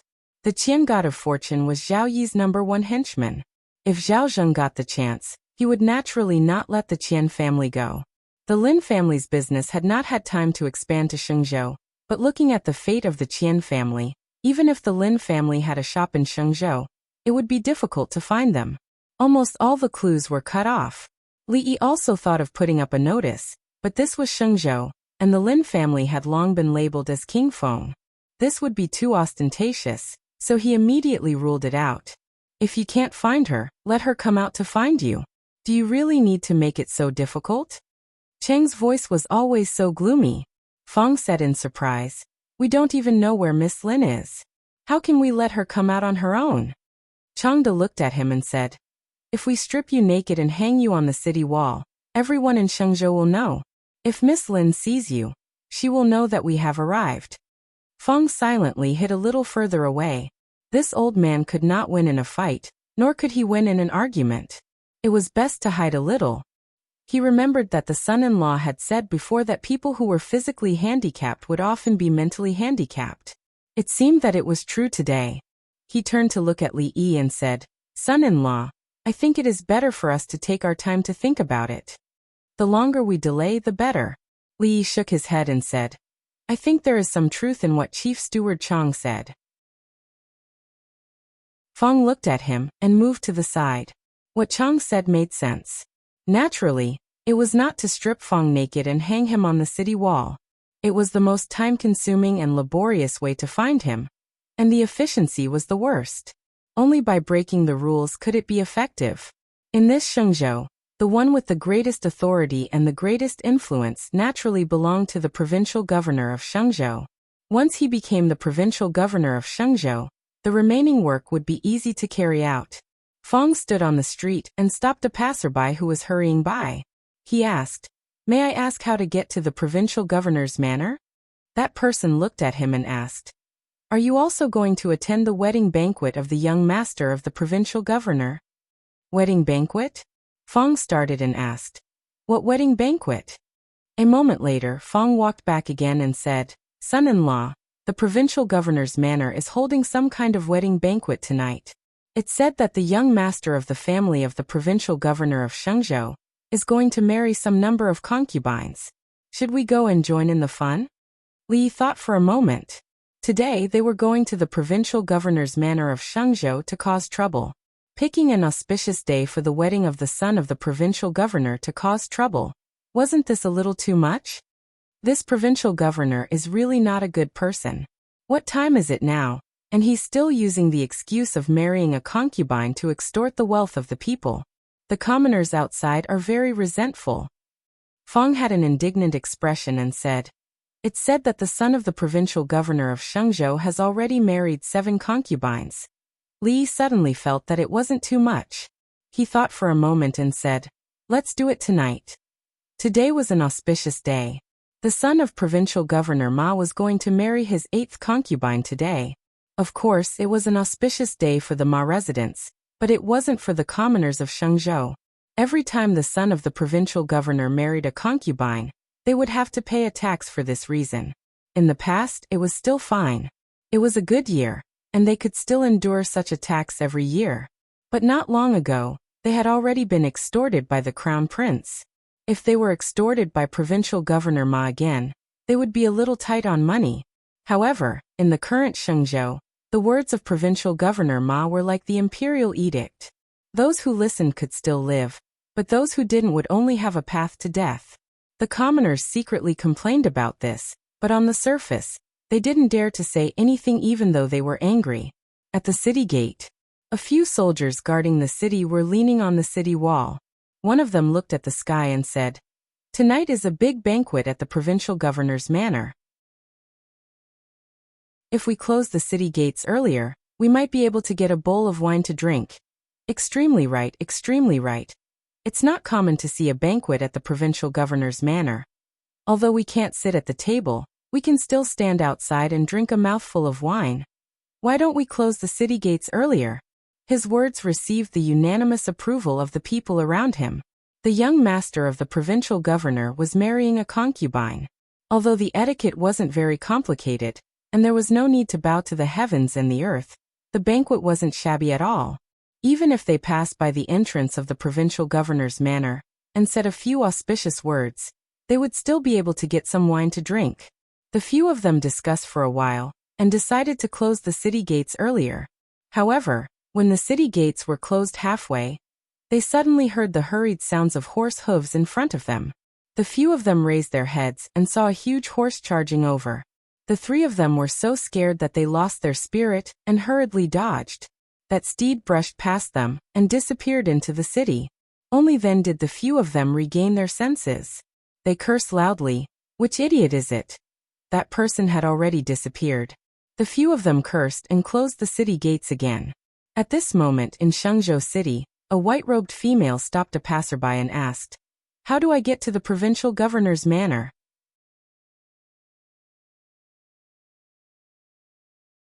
Chapter 1137.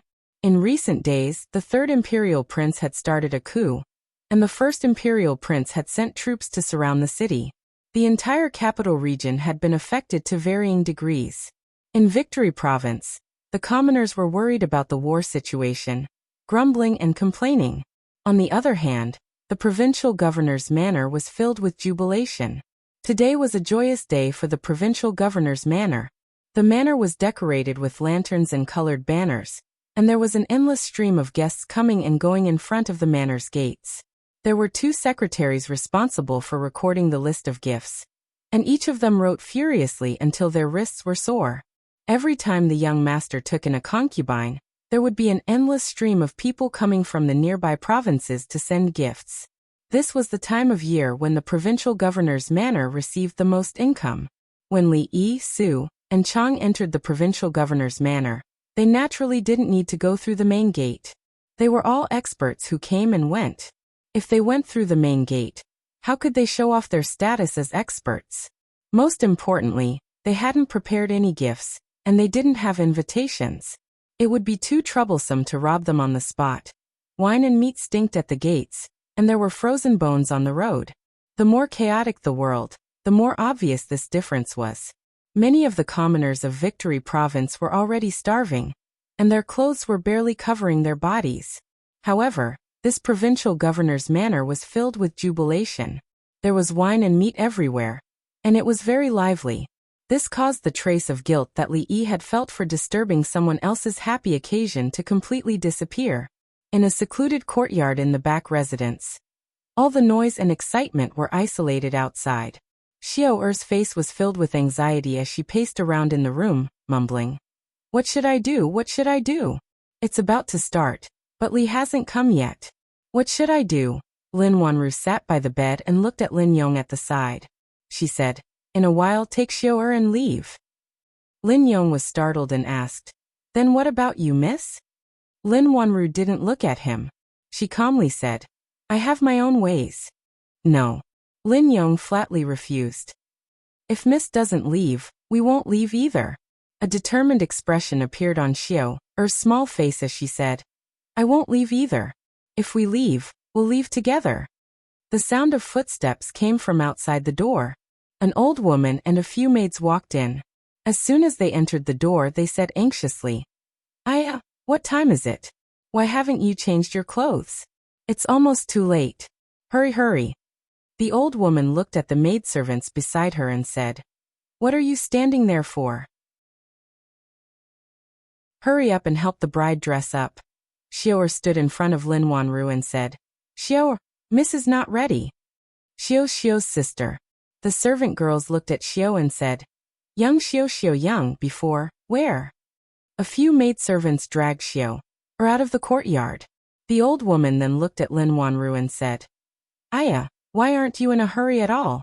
Although we don't need to bow to heaven and earth, it will take a while to dress up. If we're late and young master blames us, I won't be able to take it. Lin Yong rolled up his sleeves. Lin Wanru looked at him, and he looked at the old woman with hatred and strode out. The old woman closed the door and immediately ordered the servant girls beside her. You guys hurry up. If there is any delay, I won't forgive you. Take out all the jewelry. Wedding dress, hurry up and take out the wedding dress. Scissors, who did this? They didn't even cut the tag. People will die of laughter if they wear it. What? The scissors are gone. Go, go, go. Go outside and find another one. After half an hour, the old woman walked around the bed and said with a smile, Hey, I've been in this business for so long, but this is the first time I've seen such a beautiful bride. She waved to the servant girls behind her and said, Quickly cover the bride's head and send her to the bridal chamber. When everything was over, she let out a long sigh of relief. She walked out of the courtyard and met an old man who was walking towards her. Good luck. Good luck. The two of them greeted each other. The old woman looked at the old man in surprise and asked, Geezer Wang, what's wrong with you? Why are you so listless? Did the young master not give you the money to calculate the date? The two of them were in the same profession. One was in charge of the bride's etiquette, and the other was in charge of calculating the auspicious date. They often worked together. Geezer Wang looked at him and just sighed and shook his head. The old woman suddenly thought of something and asked, You didn't calculate the date wrong, did you? The old man's face immediately turned red and he said angrily, Old woman Lin, don't talk nonsense. I, Geezer Wang, am famous. How could I calculate the date wrong? If you didn't calculate the date wrong, why are you frowning? You look like your wife died. You're crazy. The old woman glanced at him and left. Seeing that Zhang Xian had walked far away, the old man shook his head. As he walked, he said hatefully, Inauspicious, inauspicious. I told you that the auspicious day would be 3 months later, but you refused to listen. You can't blame me if something happens. Outside the small courtyard, somewhere in the shadows, Lin Yong gritted his teeth and said, I'll save the young miss no matter what. He turned to look at Xiao, and said in a low voice, Wait here for a while. I'll ask the others to find a way to send you out. With that, he strode away. Xiao stood in a daze for a long time. After a while, she finally couldn't help but squat down and cry loudly. After an unknown period of time, a familiar voice rang in her ears. What's wrong? Did Lin Yong steal your Tonghulu again? Xiao raised her head. The tears in her eyes were reflected by the lights in the distance, sparkling brightly. A servant of the provincial governor's manor supported the young master and led him to a certain courtyard. The servant hurriedly said, Young master, slow down, slow down. Slow down. The young man reeked of alcohol and said, If I'm slow, won't the bride be anxious? The bride can't run away.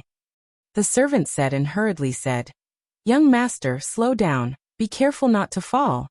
When the two of them walked to the entrance of the courtyard, they happened to meet a few other people.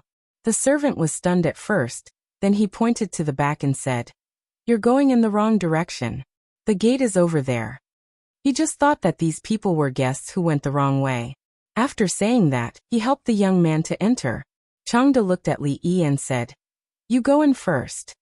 Changda's voice was sharp. The young man didn't hear clearly what the old man said, but the voice made him very uncomfortable. He frowned and said, Neither a man nor a woman. Why does my father invite everyone to his house? Su looked at the young man with pity. Suddenly, he felt a chill in his crotch and couldn't help but reach out to touch it. Changde took the young man from the servant and said, "Go do your work. I'll support him." The servant unconsciously let go of his hand and then reacted and asked, "You are?" Before he could finish his words, he fell to the ground. Li looked at Chang, nodded, and walked into the courtyard. The young man's tragic cry was heard. In the room, Lin Wanru sat on the edge of the bed with a red veil covering her head. This red veil seemed to isolate everything outside. Just now, after those servant girls helped her dress up, she took a look at herself in the mirror. The person in the mirror was beautiful beyond compare. People often said that the most beautiful moment in a woman's life was when she put on her wedding dress. This saying was indeed true. It was a pity that the person in her heart didn't see her wearing the wedding dress. Her right hand was holding a pair of scissors. For more than half a year, she had been learning martial arts from Rui. She wasn't a weak woman in the traditional sense. That provincial governor's son wasn't a match for her. Tonight was her last chance. She had to take him hostage and force the provincial governor of Shang province to send them out of the city. This was her only choice. The door was opened from the outside. Her heart tightened. There were footsteps coming from the door and coming to the bed. A hand lifted her veil. She suddenly stood up and raised her hand. The scissors in her hand went straight to his neck. Her wrist was grabbed in midair, and the scissors were taken away by another hand. Her face was pale, and her heart quickly sank. Li looked at her and said in surprise, "You want to murder your husband on the wedding night?"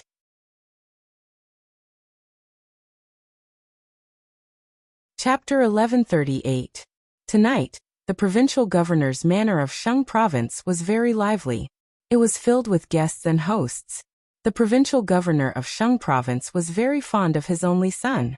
Almost every year, he would hold a grand wedding banquet for him. It was a pity that although the young master of the provincial governor had many wives and concubines, none of them could give birth to a son or daughter for the Ma clan. The people of Shang province discussed in secret.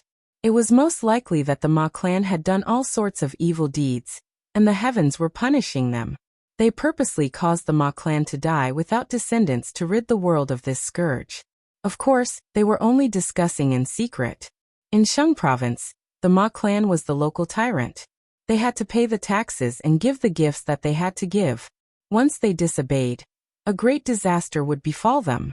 Provincial Governor's Manor. Congratulations, Lord Provincial Governor. I hope young Master Ma will have a son soon. Everyone, don't stand on ceremony today. Drink to your heart's content. The guests that had entered the manor cupped their hands and congratulated. After 3 rounds of drinking, the provincial governor of Shang province had finished dealing with the guests. He was a little tipsy and cupped his hands. Everyone, continue. I will go and rest first. He was supported back to his bedroom by the servants. When he closed the door and walked to the bedside, he discovered that there was already a person sitting at the table in the room. It was an old man with white hair. He looked a little sloppy and was currently sitting there, looking at him with an indifferent gaze. When he saw this unfamiliar old man, his body trembled and he immediately sobered up. He asked warily, "Who are you?" The sloppy old man reached his hand into his bosom and took out a dark red pill. He looked at him and said, "Eat this." He did not recognize this old man. A person that he did not recognize had appeared in his bedroom just like that. The provincial governor of Shang province did not hesitate to turn and run out the door. As he ran, he shouted, "Help, help, there's an assassin." Just as he shouted, he felt a sudden pain at the back of his neck. He could not help but open his mouth in pain. He felt something had entered his mouth and melted. That thing tasted extremely bitter, so bitter that tears almost flowed down his face. He squatted on the ground with tears and mucus flowing down his face. He stuck his finger into his throat as if he wanted to dig that thing out. However, he only retched a few times and did not vomit anything out. He looked at the old man in horror and asked, "You, what did you give me to eat?" The sloppy old man explained, "One day life-taking powder." Not waiting for the provincial governor of Victory province to ask again, he explained, "The Death Reaper in a day is concocted using honey, snow pear, white rabbit, and celestial mountain snow lotus. It is a top-notch poison in the world.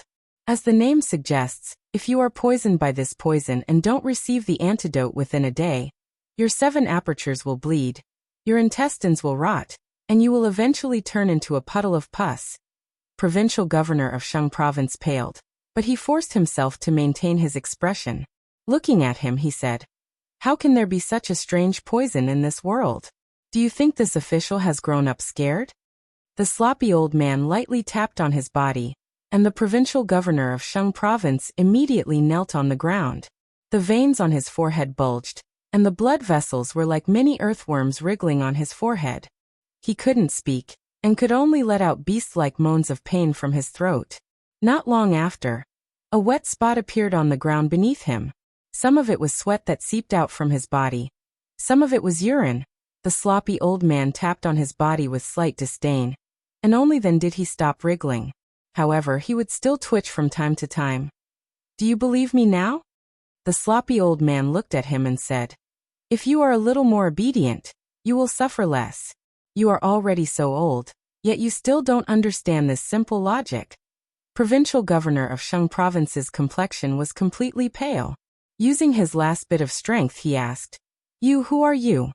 In a certain courtyard in the provincial governor's manor, the young master's drunkenness had already completely dissipated. His face was filled with terror.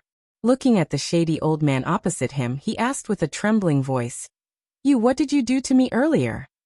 Just now, this terrifying old man had only lightly tapped on his lower abdomen, and a certain part of him had immediately become as hard as iron. It was even more effective than those tiger and wolf medicines that he had eaten. But later on, he had tapped on the same place again, and then he had lost a great deal of energy, a piece of iron turning into cotton. Although he was usually very fast, he had never been this fast before. He faintly felt that something extremely terrifying had happened to his body. Changde did not explain anything to him. He casually knocked him out and tossed him to the side. Inside the room, Li Yi put down the red veil, looked at Lin Wanru and asked in concern, "Are you all right?" Lin Wanru looked at him and said, "If you had come a little later, something would have happened." Li Yi was slightly astonished and asked, "How did you guys come to the provincial governor's manor? You didn't receive that letter?" Lin Wanru looked at him and asked. Li Yi shook his head and said, "I saw the letter saying that you guys were trapped in the city of Shang province, so I immediately rushed over." Lin Wanru looked at him and asked, "Then how did you find this place?" "I first took down the provincial governor's manor, and then it would be easier to find you guys." He let out a long sigh and said, "Fortunately, I made it in time." When he had encountered Xiao, Li had not been in a hurry to ask about it. Only now did he know that they had originally been trapped in Shang province and could not leave the city. Later on, a few riots had erupted in the city, and they and the majority of the guards had been separated. Then they had been seen by the son of the provincial governor, and had been brought to the provincial governor's manor, almost half invited and half coerced, resulting in today's matter. He rejoiced slightly. If he had been a little later, everything would have been too late. Li Yi let out a sigh, and then he was in the mood to carefully examine her. She was already 24 years old this year, and in the future, it was the age when women were in their prime. She did not have the immaturity of a young girl, nor did she have the maturity of a married woman. Rather, she had a different kind of grace in between. Lin Wanru combed a strand of messy hair on her temple and asked, "Do I look good?" Li Yi was startled, and then said, "The way you look in a wedding dress is very good." She blinked her eyes and then asked, "Do you like it?" This time, Li Yi was startled for a longer time, and then he nodded slightly, "I like it." Speaking the truth, and being frank. Only from an aesthetic point of view. That was all. A woman can only wear a wedding dress once in her life. Lin Wanru stood up, and slowly said, "The moment they put on the wedding dress is the moment they are the most beautiful." Li Yi looked at her, and said, "This time doesn't count. This wedding dress is not very good. You should take it off."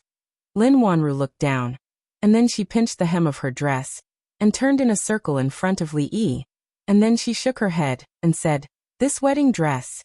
I actually quite like it, and I have dressed up for so long, I can't waste my makeup. And this wedding room is also very well decorated. I have worn it.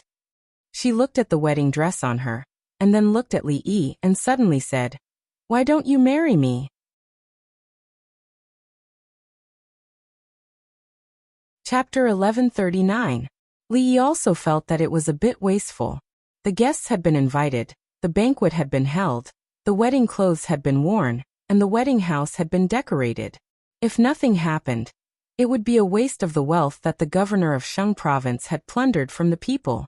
It would be a shame to the people of Shang province, and a shame to the people of the world. But compared to when drunken Ink Ruoqing got married, it was still a bit shabby. He looked around and asked, "Isn't it too hasty?" Lin Wanru sat on the edge of the bed and looked away from him. She said, "This time, I had thought that I would never see you again." Li Yi sighed softly. In this world, there were many things that were destined. If one really had to talk about it, the main culprit for them being trapped in Shang province was actually him. So all of this could be said to be his own doing. There was a relaxed smile on Lin Wanru's face. She said, "At that time, I thought, if I died like this it would be such a pity. I haven't married yet, haven't waited for 2 years when no one wants me to marry you. Some things should not be delayed." She turned to look at Li Yi and said, "There is no time like the present. Instead of waiting for 2 years, it is better to do it now." She walked to the table and poured 2 cups of wine. She handed one to him and said, "Will you marry me?" Li Yi took the wine cup. Her wrist went around Li Yi's wrist, and the two drank the wine in the cup in one gulp. He looked at her and said apologetically, "I am sorry to have made you wait so long." In fact, regarding this matter, he had already confessed to Rui before he came. The debt of love that he had caused, he had to pay it back even if he had to kneel. Of course, the bite mark on his arm from Rui was still there. When they crossed cups of wine, the moment they raised their head, Li seemed to see a familiar scene out of the corner of his eye. When he put down the wine cup, he realized that it was not an illusion. Mississippi Lu crossed her arms over her chest and leaned against the door, looking at him calmly. She looked at him, then looked at Lin Wanru and asked, "Should I come a day later?" Outside the yard, Su looked at Changda and asked, "Does this count as being caught red-handed in bed?" Naturally, Chang would not be so bored as to answer his question. Su didn't expect him to answer. He shook his head and said, "TSK, I'm still 1 step too late. I can't even be ranked 5th now." Li did not expect Rui to arrive so timely. He did not know that after they left, she sent a letter to Liuzhou, and that Mississippi Lu would travel day and night to come here personally because of that letter. Even if he didn't find the provincial governor's manor today, with Rui around, Wanru and the others would be fine. After all, she would always appear when she should and shouldn't appear. The provincial governor of Shenzhou was already under Su's control. After eating an overdose of white rabbit creamy herb, complemented by Su's unique secret technique, he was not afraid that he would not listen to him after tasting that kind of feeling that was worse than death. As for the son of the provincial governor who had committed all kinds of crimes, he had also paid a heavy price for offending the narrow-minded Director Chang. From a certain point of view, he could no longer be called a son. Li lay on the bed, his hands behind his head, a trace of fear still lingering in his heart. Fortunately, nothing went wrong in the end. It was just that Rui's appearance was a little too untimely. Otherwise, he would probably be able to talk to Wanru all night, talking about life and ideals before coming. He had actually thought of many ways, but he had not expected that the one who was seduced in the end would be himself. At home, Rui's martial arts were too high, and he couldn't beat her. As the Empress, Ruoqing was in charge of hundreds of thousands of people. Drunk Emo always liked to be at the top, and only Ruoqing listened to him. Shopkeeper Lin was indeed the same shopkeeper Lin. If she was as domineering as before, her husband's authority might still be weak in the future. In another room, Mississippi Lu sat in front of the table, hugging Autumn Water, lost in thought. There was a knock on the door. She stood up and walked over to open the door. Lin Wanru came in with a quilt in her arms and said, "I've experienced many things in the past few days. I feel a little uneasy. I'll sleep with you tonight." Mississippi Lu didn't respond, but she didn't refuse either. With her personality, this was a tacit agreement. Lin Wanru walked to the bed, made the bed, and sat down next to her again. In fact, the two of them had a very good relationship, although neither of them liked to take the initiative to talk. Tonight, the one who broke the silence was Lin Wanru. She thought for a while, looked up at Mississippi Lu and said, "I'm sorry I didn't tell you about this. Everyone can see what happened between you two." Mississippi Lu looked at her and said, "Before I came, Dwayner asked me if he could call Aunt Wanru mother when she comes back." Lin Wanru smiled and asked, "Did Dwayner ask when he could call Aunt mother?" "No." Mississippi Lu put autumn water down and picked it up again. She said calmly, "Don't drag me into your matters." "Rui." Lin Wanru looked at her and suddenly said, "How long are you going to wait?" Mississippi Lu held Autumn Water's hand tightly and said calmly, "I'm not waiting for anything. I've searched for her thousands of times, but when I look back, she's in the dim light." Lin Wanru had a faint smile on her face and said, "This is the best Upper Yuan poem I've ever heard." Mississippi Lu stood up and said, "I'm sleepy, I'm going to sleep." Lin Wanru watched her walk to the bedside, sighed softly, blew out the light, and walked over slowly. When she walked to the bedside, Mississippi Lu had already closed her eyes. She took off her clothes and lay down beside her. When her breathing began to stabilize, a pair of eyes slowly opened beside her. Xiao had cried for too long last night. When she woke up in the morning, although her face was full of smiles, her eyes were still swollen. Mississippi Lu woke up even later than Li Yi. She had two panda eyes and her complexion was worse than Xiao's. She probably didn't sleep well last night. Li Yi gave her two hard-boiled eggs. He wanted her to roll them in her eyes to get rid of the dark circles, but she actually peeled the eggs and ate them. Mississippi Lu only ate the egg whites. Li Yi ate the remaining egg yolks and cooked two more for her, specifically telling her that they weren't for eating. After saving Wanru, they should have immediately set off to go back. However, since they were already here, if they didn't kill some Taoist nuns along the way, Su and Elder Tian wouldn't be in a good mood. So this morning, Su Zheng brought people to occupy the branch of Holy Religion in Shang State. They simply moved to the branch of Holy Religion and waited for the Taoist nuns. Outside the capital, the 150,000 garrison soldiers of the capital had been in a stalemate with the 50,000 Imperial Army soldiers for more than 2 months. Although there was a huge disparity between the two sides in terms of military strength, it was still not enough to take down a country's capital with just this amount of military strength. If one wanted to use up the food supplies of the capital by surrounding it, so that the city would collapse on its own, one would have to be prepared for a prolonged battle.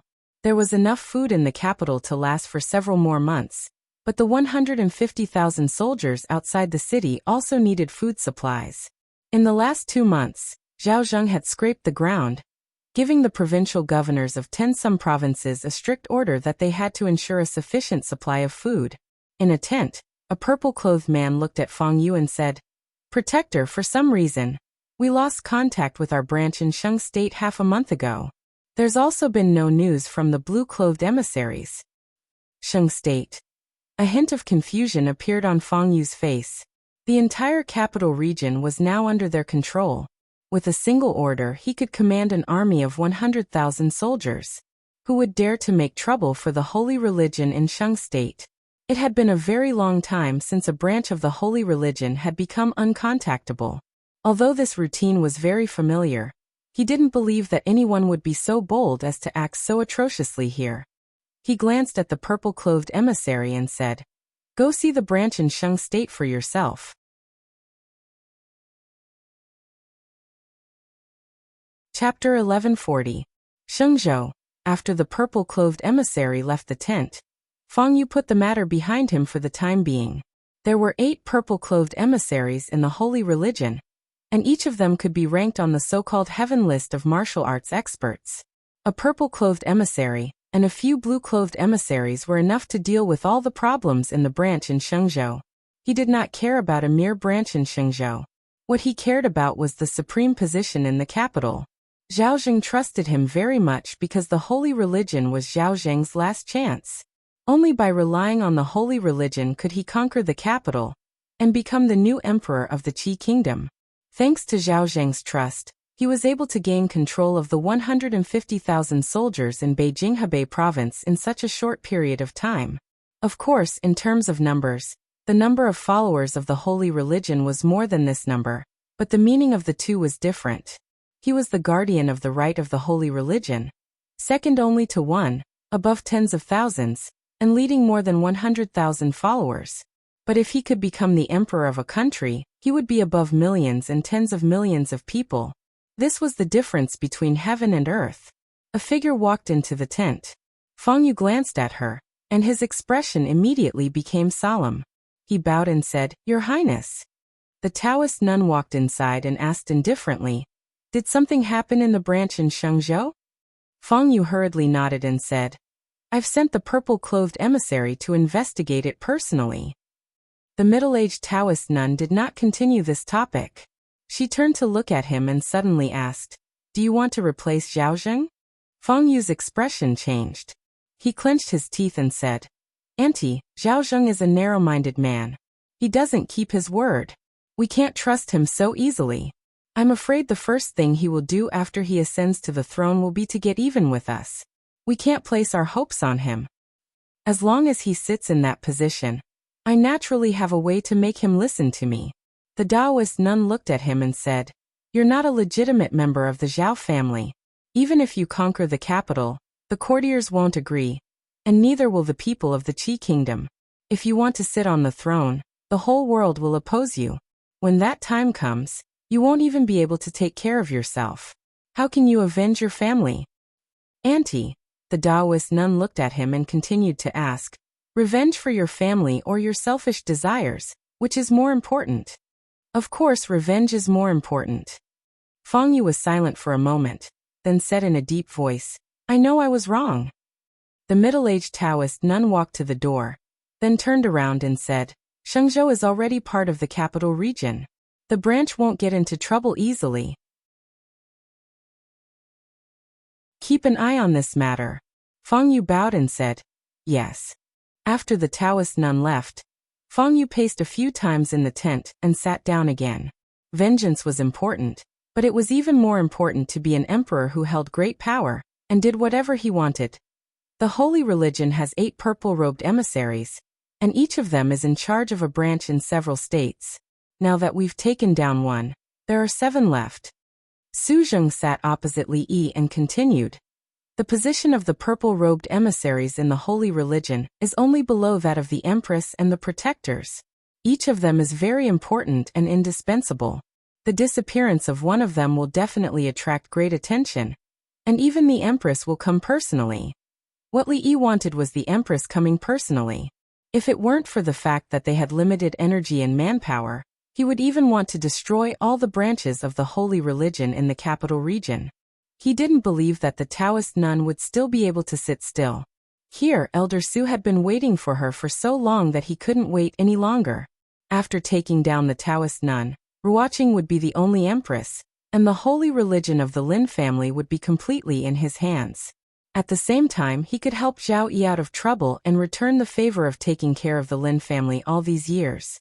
It was the best of both worlds. The goal was clear, the plan was smooth, and everything was perfect. The only thing that was not so perfect was that Mississippi Lu was sick.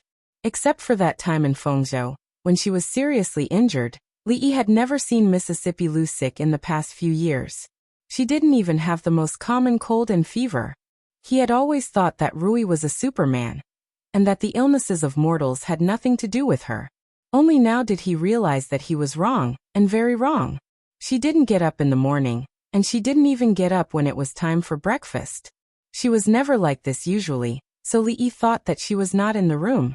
When he walked in, he found that she was still lying on the bed.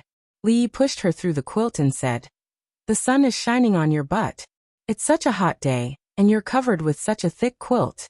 Don't you feel hot?" Mississippi Lu didn't respond. Li Yi poked his head over, and found that her face was very red. It was not the kind of blush that was shy, but a white blush. When he placed his palm on her forehead, his expression changed. She has been running around day and night these days, and her body is already tired. She also caught a little cold, and that's why she is like this. Not to mention her Even the body of a grandmaster has a limit. Elder Tian took his hand away from her wrist and said, I'll write a prescription. After you get the medicine, boil it for a few days, and pay attention to rest. You'll be fine. Only then did Li Yi realize that Rui had set off a few days later than them, but she had arrived in Shenzhou almost at the same time as them. She probably didn't rest well in between. I'll go get the medicine. In the past, Li Yi had bought and boiled medicine for Mississippi Lu countless times, so it was a walk in the park for him. He personally went to the pharmacy to buy the medicine, boiled it, and let it cool before bringing it to her bedside. Li Yi tested the temperature of the medicine, blew on it, and put the bowl down. He said, There's no White Rabbit creamy concoction, and Sue didn't bring it with him. Just make do with it this time, and I'll make another one for you later. Mississippi Lu was not afraid of anything, but she was afraid of bitterness. This was her only weakness that Li Yi had discovered. A piece of candy, and a mouthful of medicine. This was something that they had agreed on a long time ago.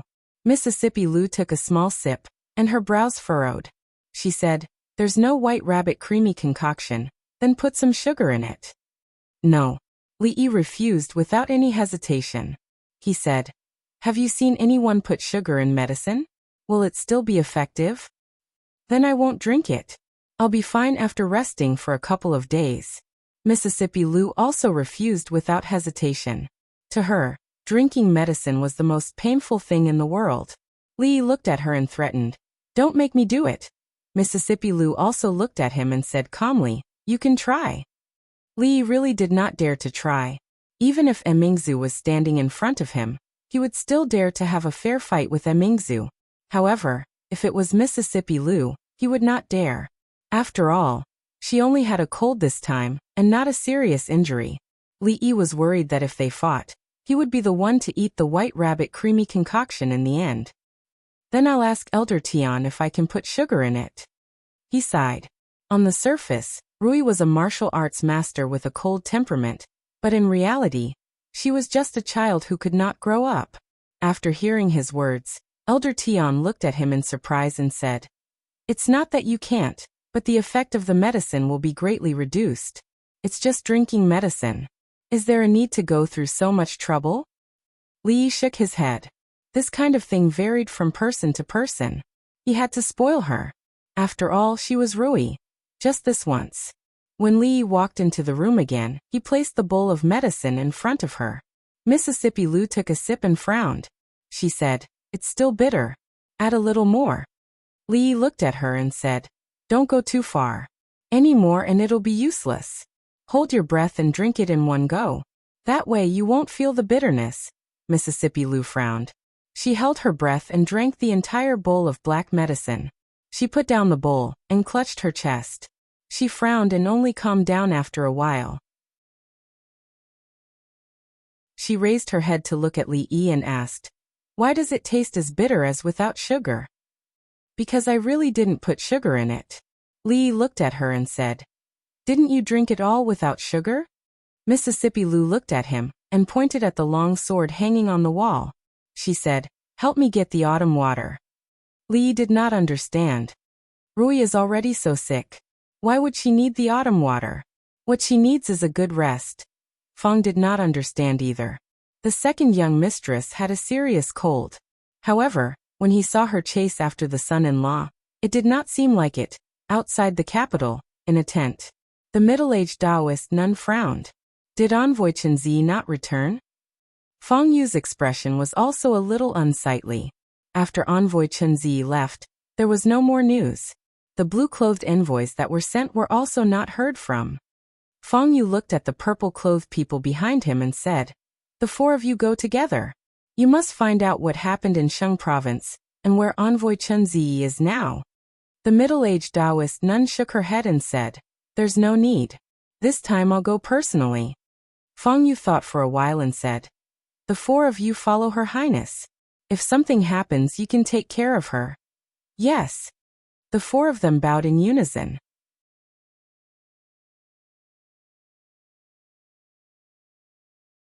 Chapter 1141. Rui didn't usually get sick. It was rare for her to get sick, But she didn't get better. She didn't have a fever anymore, but she kept coughing. It wasn't the season for pears to ripen, and they weren't in Jing Kingdom or Rui City. Li Yi spent a lot of effort to find a few and made a honey pear for her. Li Yi brought the honey pear in and said, "It's good for stopping coughs and reducing phlegm. Eat more. Don't forget to drink the rest of the soup. Don't waste it." It was better to be a patient. There were people to take care of everything. If it wasn't for the fact that he was sick, Li Yi would like to get sick like this. Mississippi Lu ate a few slices of the pear. There were still a few left. She lay back on the bed and looked at Li Yi. She said, "I can't eat anymore. You can eat the rest. Don't waste it." "I'm not eating," Li Yi said firmly. Mississippi Lu looked at him. "Don't misunderstand. I'm not looking down on you." Li Yi looked at her and explained, "I'm just afraid that you'll infect me." Li Yi ate the few slices of pear in the end. Of course, it wasn't because he was worried that Rui would think that he was looking down on her and find a chance to take revenge in the future. He just didn't want to waste it. After all, it took a lot of effort to make this. Li Yi put down the bowl and looked at her. He asked, "What do you want to eat today? I'll make it for you." Mississippi Lu thought for a moment and said, "Steamed fish, sweet and sour pork ribs, emming's tofu, wolfberry yam." Li Yi counted with his fingers. There were 8 dishes and 1 soup. He looked at Mississippi Lu and asked, "Are you a pig? Then make a bowl of noodles." Mississippi Lu shook her head and said, "Add more vegetables." Li Yi waved his hand. 8 dishes and 1 soup. I haven't cooked for a long time. I'm afraid that I'm rusty. Let me try." He rolled up his sleeves and walked out. Soon, a sound came from outside the courtyard. "Xiaoer, is the fish we bought yesterday still alive? If it's dead, ask Lin Yong to buy another one. There's no more tofu. Don't forget to ask him to bring another piece when he comes back. And yam, buy the thin-skinned ones." Mississippi Lu leaned on the bed and coughed a few times.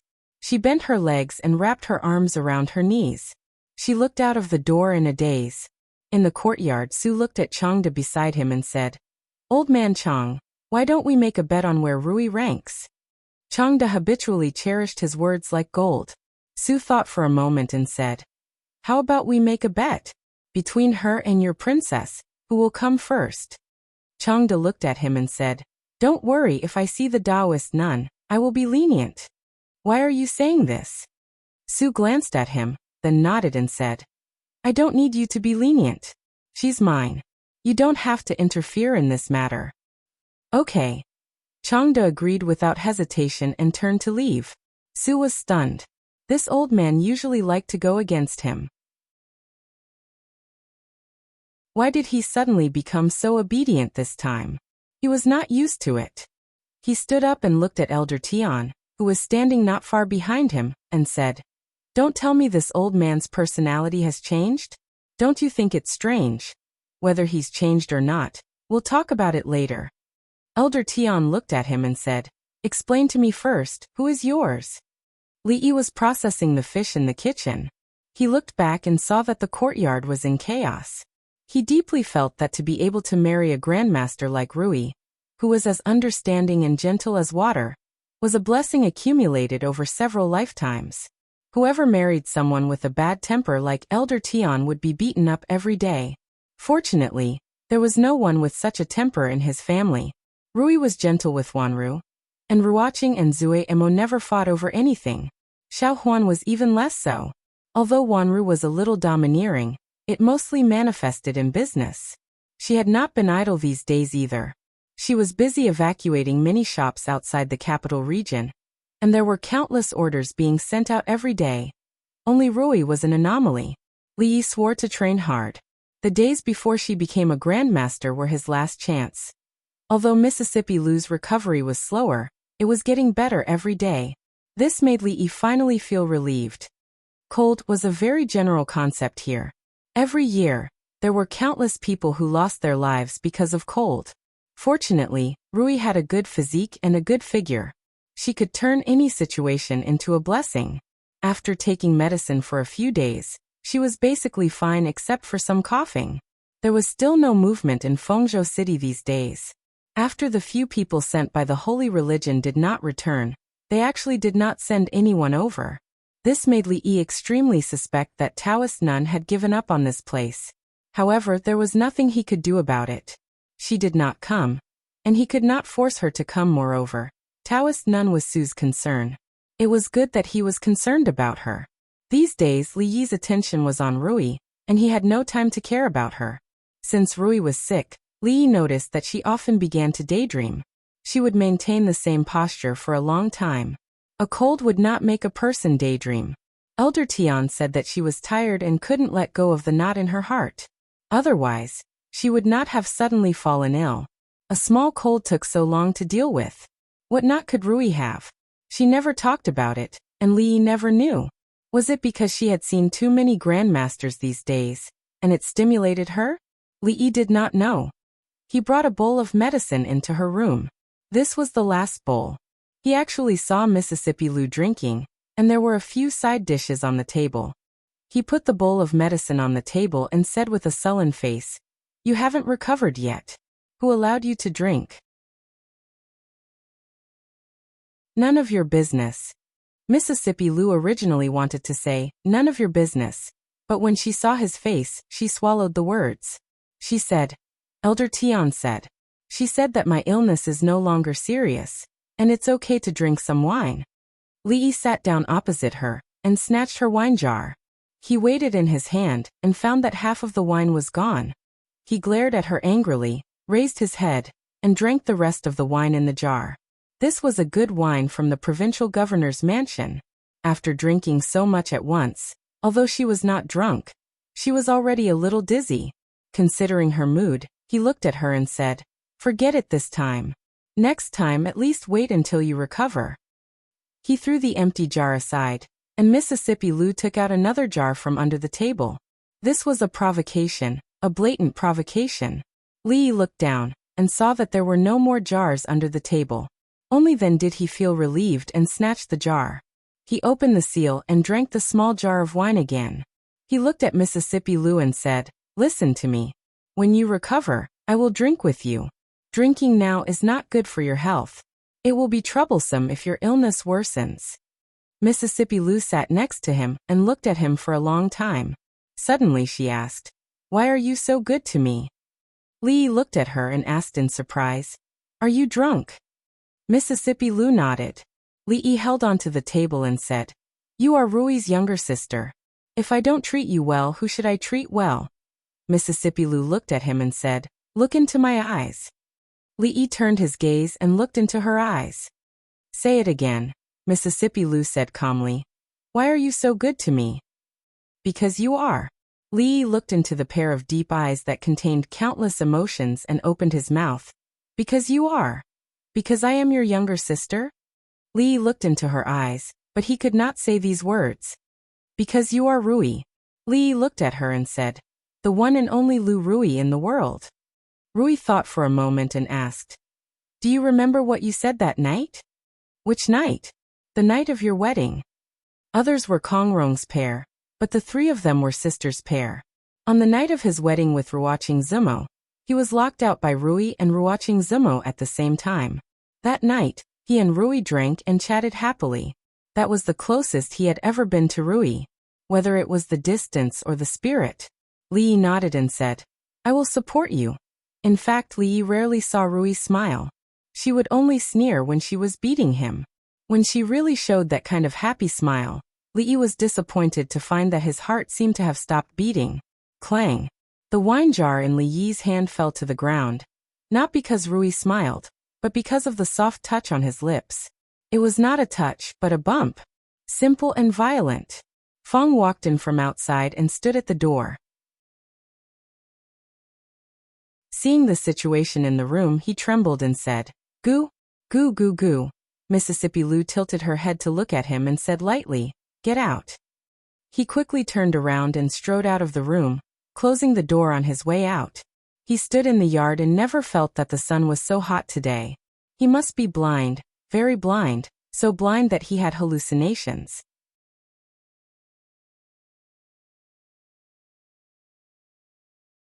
Chapter 1142. Li Yi's mind went blank, but he thought of many things in an instant. Did he take too little time to brush his teeth in the morning? Did he eat something that he shouldn't have eaten in the morning? Did he taste the medicine for Rui just now? Was it hot or bitter? Was his mouth filled with a taste that she didn't like? And he drank wine just now. He really shouldn't have. He still didn't know where to put his hands. Would it be weird if he just let them hang like that? Should he put them on her waist? Shouldn't a man and a woman put their hands on her chest when kissing? But if he put them on her chest, would she beat him up? Regardless of whether Rui wanted to beat him up or not, he really wanted to beat Fong up now. It wasn't a vigorous French kiss, nor was it an extraordinary passionate kiss. He didn't even stick out his tongue. Lips touched, lips parted. That was all. I like you. Rui looked at him with a very serious expression. It started a long time ago. But why is it you? Why does it have to be you? Li rarely saw Rui smile, but she would smile occasionally. He had never seen Rui cry, not even once. He didn't see her shed a tear, but after saying those 2 sentences, her face was already covered with tears. I like you. Why does it have to be you? These 2 sentences didn't seem to have any logic, but Rui understood, and so did Li. No one understood the meaning of these 2 sentences better than them. He hugged her tightly. This was the first time that they were so close to each other. He looked at Rui and kissed her heavily, just like she had kissed him just now. The difference was that this time he stuck out his tongue. In the yard, Fong looked at the sloppy old man and said, "You win." He looked extremely puzzled and asked, "How do you know it's second, miss?" The sloppy old man shrugged. "I guessed it." As soon as he said that, a loud sound rang in their ears. Somewhere in the room, a door burst open, and wood splinters flew everywhere. They could only see a white shadow disappear into the courtyard. Fong's expression changed, and he hurriedly ran over. Li walked out of the room. He stood in the courtyard in a daze for a long time. It wasn't until Fong kicked his butt that he came back to his senses. Fong looked at him and said with some disappointment, "What are you waiting for? Go after him." After a gust of wind, Li Yi's figure disappeared from the courtyard. Fong turned around and saw the sloppy old man standing rooted to the ground. His face was filled with extreme shock, as if he had seen a ghost in broad daylight. He glanced at the sloppy old man and said lightly, "Haven't you already guessed it? Why are you pretending?" The sloppy old man put away his shocked expression and seemed to recall some past events. He let out a long sigh and muttered, "There's no justice in this world, there's no justice in this world." When Li stood on the street, he could no longer see Mississippi Lou's figure. A peddler picked up the scattered goods on the ground, looked in a certain direction, and scolded angrily. "Why are you running so fast? Are you in a hurry to reincarnate?" Li ran in that direction. The peddler who was carrying a pole looked at the crushed fruits on the ground with a painful expression on his face. He said angrily, "Damn it, why are you in such a hurry to reincarnate today?" Li chased all the way out of the street and even out of the city gate. He chased for a long time, but he didn't see Rui. Finally, he couldn't run anymore. He stopped on the official road, held a big tree and panted heavily.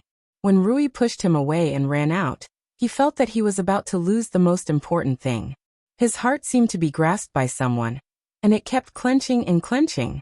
At that moment, she was no longer the fearless leader of Wulin, nor was she the king of mountain bandits. She was just Lu Rui. From the first year of Jing He to the 4th year of Jingping, they had been walking for a whole 8 years. From Qing and prefecture to the capital, to the Qi kingdom, to the capital, to Shuzhou, to the city of Rui, to the Wu kingdom, and now to the Qi kingdom. Only they knew how much they had experienced. They couldn't be separated for a long time, and they wouldn't be separated. Rui Li leaned against a tree by the side of the road and laughed like a fool. "What are you laughing at?" A voice came from above him. Li raised his head slightly and said, "Come down first." "I can't." Li raised his head even higher and said, "Do you know why girls can't climb trees when they're wearing skirts?"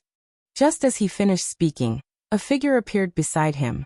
Li leaned against the tree and said, "I like to hear you say you like me. Do you want to say it again?" "Why can't you say it? I like you." Li looked at her and said, "I like you very much." "I don't like you. It's useless to say it now." Li laughed happily. Holding his stomach, he said, I didn't think our Rui would cry. To tell the truth, you look pretty good when you cry. Say it again. When did you start to like me? Didn't I say it earlier? Say it again. Okay. Li Yi held back his laughter and was about to speak when a voice came from the front. Your Highness Jiang of Silla, what are you so happy about? The voice was both familiar and strange. Li Yi looked at the Taoist nun walking toward him and casually raised his hands in a salute. Taoist Feng, long time no see. The Taoist nun held a horsetail whisk and nodded. Yes, long time no see. How is the other empress of our holy religion? Li Yi smiled and said, Of course she's very good. The Taoist nun looked at him and said, I wonder if your Highness Jiang of Silla has the time to come with me again? Mississippi Lu was waiting for him to confess again. Hearing this, she frowned and looked at her. Get lost. The middle-aged Taoist nun looked at her and put down the horsetail whisk in her hand. Mississippi Lu looked at Li Yi and said, Wait a moment. As soon as she finished speaking, her figure had already disappeared. At the same time, an extremely sharp sword light appeared in the middle-aged Taoist nun's eyes. One sword. She only used one sword move. The sword light rippled like water and filled the entire space. After a moment, Mississippi Lu came back with autumn water in her arms. Okay, you can continue now. Li Yi sighed and looked at her.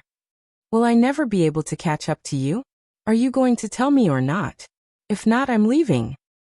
Probably the first time we met, from the moment you looked at me on the horse, waved your hand and said, Tie me up. Mississippi Lu leaned against the tree and hugged autumn water. She said with interest, Continue, don't stop. Do you remember that time when I bet with you which of the two rocks would fall to the ground first? You said it would be the bigger one. At that time I thought such a silly girl must be very easy to fool. At that time, I didn't know that you weren't silly at all. It took so many years to fool you. Outside of Victory State City, in a simple courtyard in a village, the middle-aged Taoist nun spat out blood again and staggered to open the courtyard door. Seeing this, the two people in purple were shocked. They immediately walked forward and said in panic, Lady, what's wrong? Stand guard here. No one is allowed to come in. The middle-aged Taoist nun walked into a room and stopped the two people in purple from helping her up. Inside the room, the other two people in purple also quickly walked over. The four of them looked at each other. In the next moment, 4 sword lights appeared in the small room.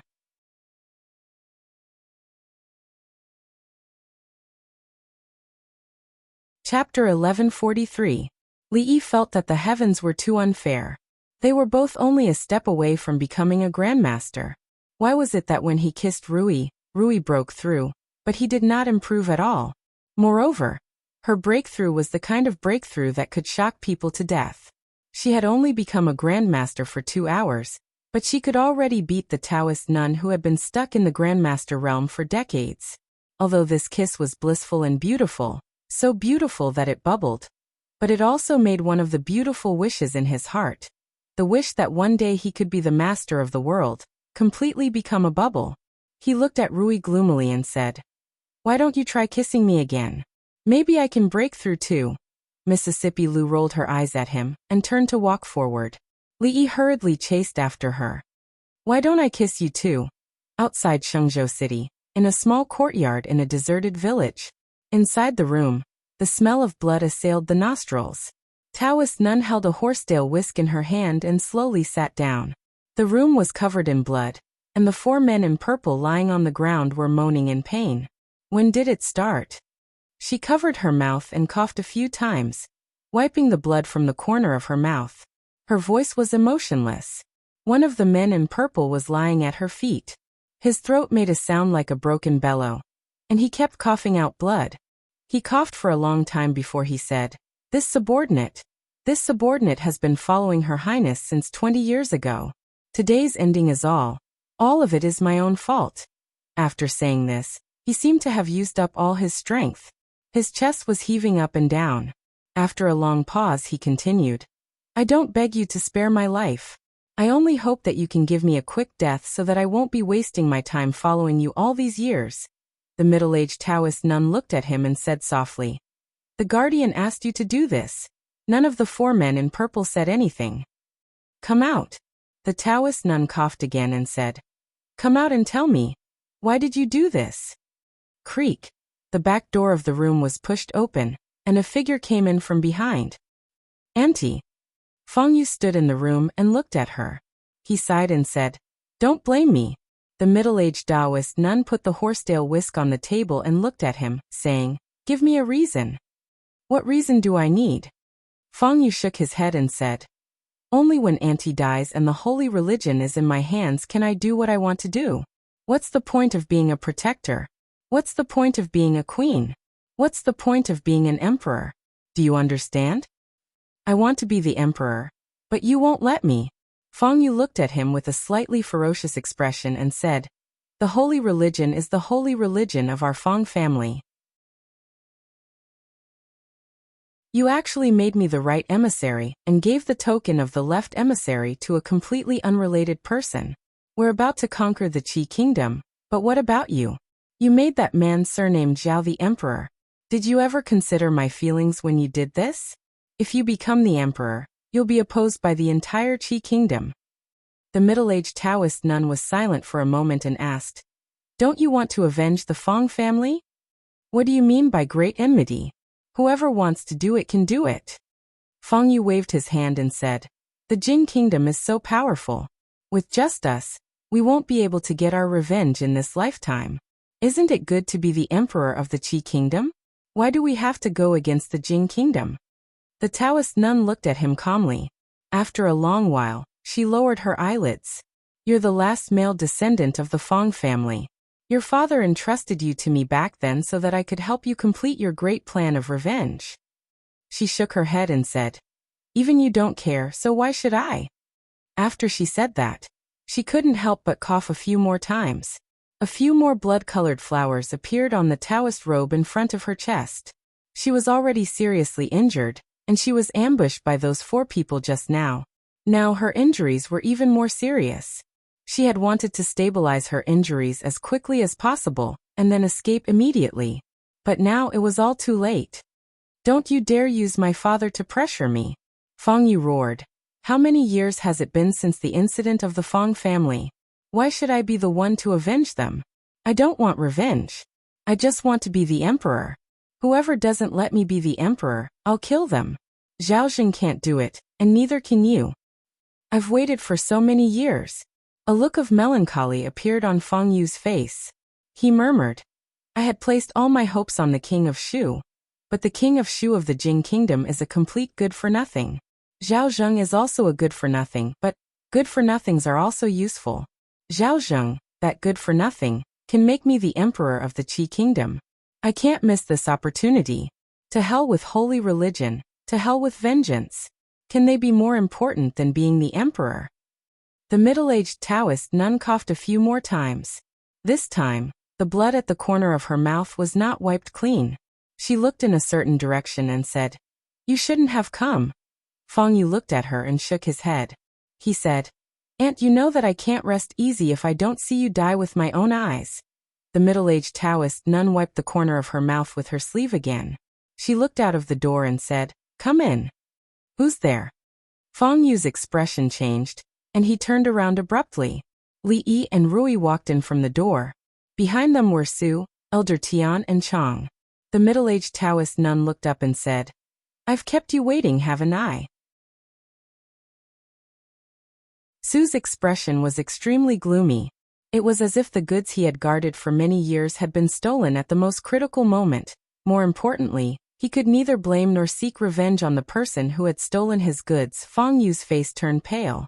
He instinctively wanted to turn and run. Su waved his hand, and a white rabbit creamy candy struck his neck. Feng Yu fell to the ground. Forget it. Since you don't want revenge, then let's not do it. The middle-aged Taoist nun mumbled. After all, only you can represent the Feng family.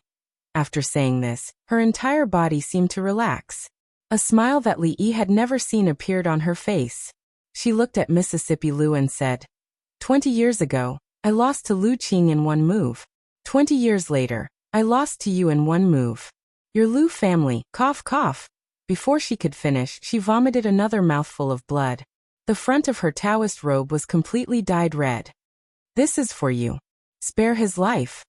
She looked at Fang Yu and took out a token made of unknown material from her waist. She handed it to Li Yi. Li Yi knew what it was. He reached out and took it. He nodded and said, "Okay." She looked at Mississippi Lu and said weakly, There's something I need your help with." She handed the horsetail whisk to Rui and said, "This horsetail whisk was given to me by him years ago. If there's a chance in the future, please help me stick it in front of his grave. Tell him that Fang Jingyu doesn't owe him anything anymore." Mississippi Lu thought for a moment and took the horsetail whisk. She nodded and said, "I promise you." "Thank you." Taoist Nun's expression was no longer as calm as usual. She smiled and quietly leaned against the chair. There was no more sound. Su let out a long sigh and murmured, "It's not enough to kill her. Why did she have to do this?" Li Yi could see that before today, this Taoist nun seemed to be carrying something extremely heavy on her back. Even though she was a grandmaster with top-notch martial arts skills, it was still difficult for her to breathe under the weight of the burden. At that moment, the weight on her body seemed to have completely disappeared. This Taoist nun had kidnapped him and saved him before. Li Yi hated her, but not to the extent that he hated her to the bone. He suddenly felt a sense of sorrow in his heart. He did not know if it was because of the passing of a grandmaster, or because an old friend he had known for a long time had passed away right before his eyes. Mississippi Lu's eyes were also a little red. Li Yi held her waist and let her head rest on his shoulder. He patted her back to comfort her. Then he felt a hard pinch on his waist. There was one less grandmaster in this world. There was a new grave outside Shenzhou City. The coffin was personally made by Su using an old tree in the courtyard. The grave was dug by Chang. He took a shovel and dug for 2 hours without saying a word. Elder Tian helped her wipe the blood from the corner of her mouth and changed her into a clean set of clothes. Mississippi Lu carved a tombstone for her. The words on the tombstone were personally carved by Li Yi. This was probably a kind of mutual appreciation between grandmasters. It had nothing to do with friend or foe. At some point, Li Yi felt that he should not have joined in the fun. After all, he was not even a grandmaster. Unknowingly, he had lowered the status of the four of them. There was only a simple line of words on the tombstone. Tomb of Fang Jingyu. This was a very ordinary grave, so ordinary that it couldn't be any more ordinary. There was no way that anyone would know that a martial arts grandmaster was buried here, as well as the heavenly empress who had hundreds of thousands of followers.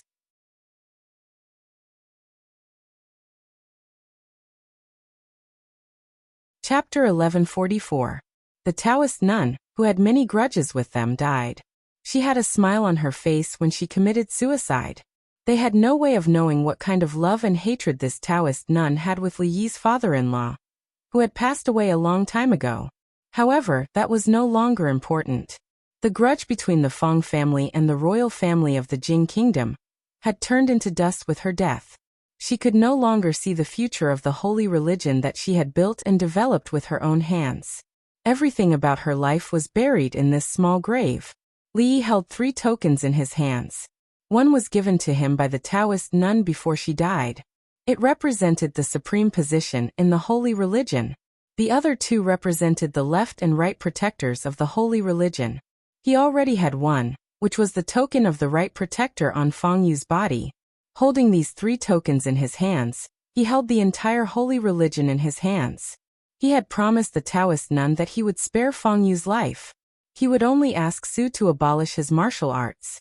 Fang Yu would live an ordinary life from now on, but he would not lack food and clothing. He would live an ordinary life, just as the Taoist nun had hoped. When Li Yi and Rui walked back, Fang, who had been looking at the courtyard gate, immediately turned his head. Actually, there was nothing for him to hide. Although he was blind, it wasn't the first or second day that he was blind. Rui wouldn't kill him just because of this reason. To Li Yi's regret, Rui was still not willing to talk to him after he had confessed and kissed her. After they came back, she locked herself in her room. No matter how many times Li Yi knocked on the door, she would not open it. In fact, he still had a lot to say to her. But he also knew how difficult it was for Rui to say those words and take that step. He stepped back and saw Wanru standing in the yard, smiling at him. She looked at Li Yi and asked, "Is she all right?" Li Yi sat down beside her and shook his head slightly. "Don't worry." Wanru looked at him and said, "There are some things that will be fine as long as she thinks it through." Li Yi looked at her. She reached out to hold his hand and said, "Actually, when we were in Fengzhou, I always thought that you were lovers who eloped. When you told me the truth, I thought you were lying to me. But I can see through your eyes. Your eyes can't lie." Li Yi sighed and looked at Rui's tightly shut door. Feeling a little worried, she patted Li Yi's hand and said, "You have to believe that you've been together for so many years. No matter what difficulties you encounter, you'll be able to overcome them." Su stood in the distance and sighed. He said, "What's so good about this kid? Why does he meet all the good women in the world? Are you envious?" A voice rang in his ear. "No." Su turned to look at her and said, "You're enough for me. Why should I be envious of him?" Although Rui had taken that step, there was still a knot in her heart that was difficult to let go.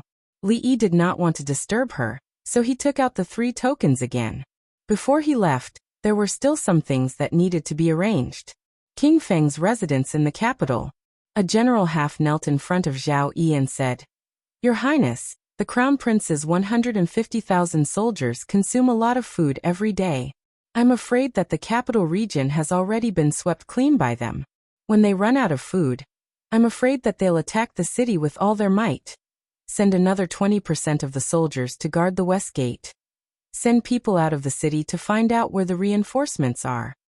Have people increase the number of patrols at the city gates, and reduce the time it takes to change guards by half." Zhao Yi gave a few more orders before he had the time to sit down and drink a cup of tea to moisten his throat.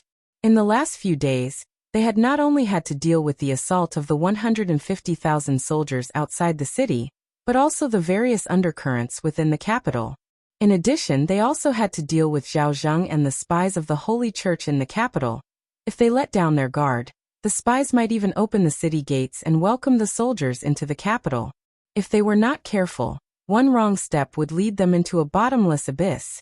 And their reinforcements had encountered countless obstacles on the way, and had yet to arrive. Zhao Xiuwen's delicate face was now covered in a scraggly beard.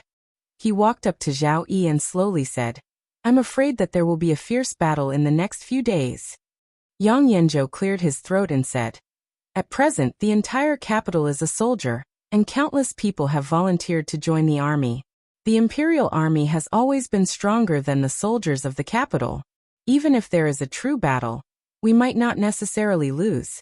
After a few moments of silence, Zhao Yi slowly said, "If that's the case, then we can only fight to the death."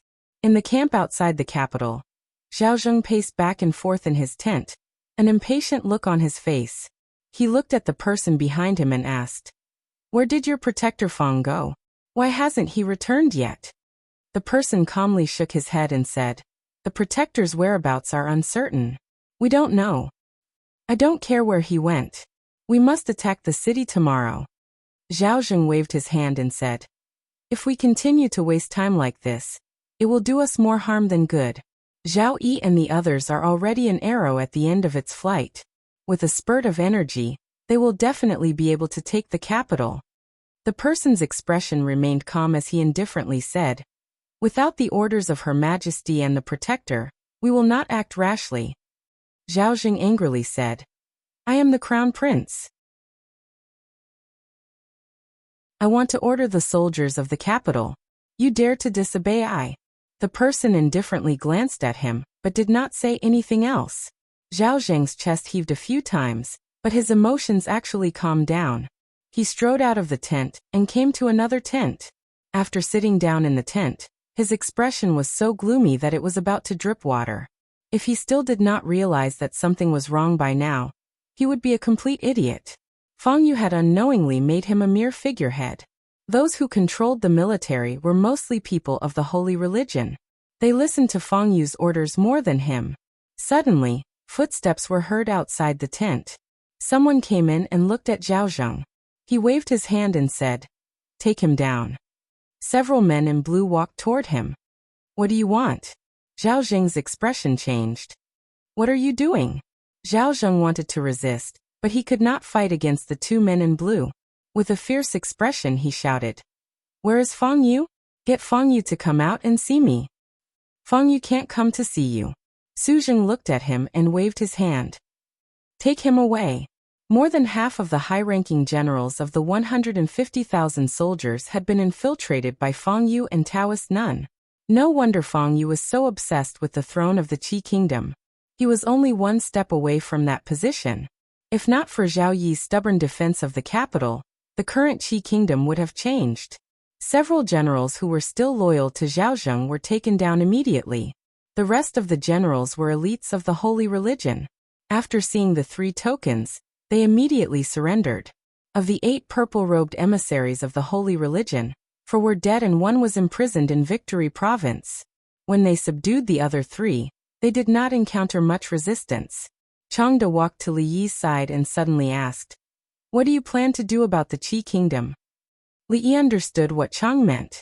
The 150,000 soldiers in the capital region were all under their control. Taking down the capital would be a piece of cake. What Zhao Zheng and Feng Yu could not do, they could easily do.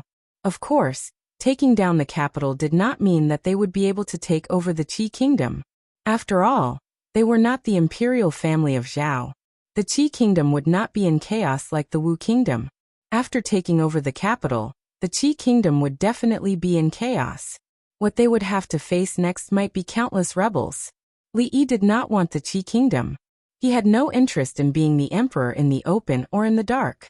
In his heart, these things were not as important as seeing Rui smile again. Li Yi thought about it and said, Let's return the favor.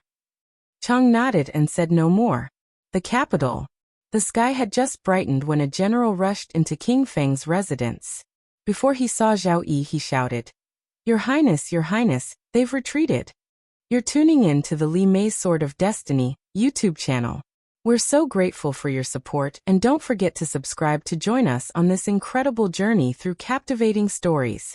Your generosity through donations truly makes a world of difference, as it's the primary source of revenue that allows me to expand and enhance this channel for you. Thank you from the bottom of my heart for being a part of this adventure.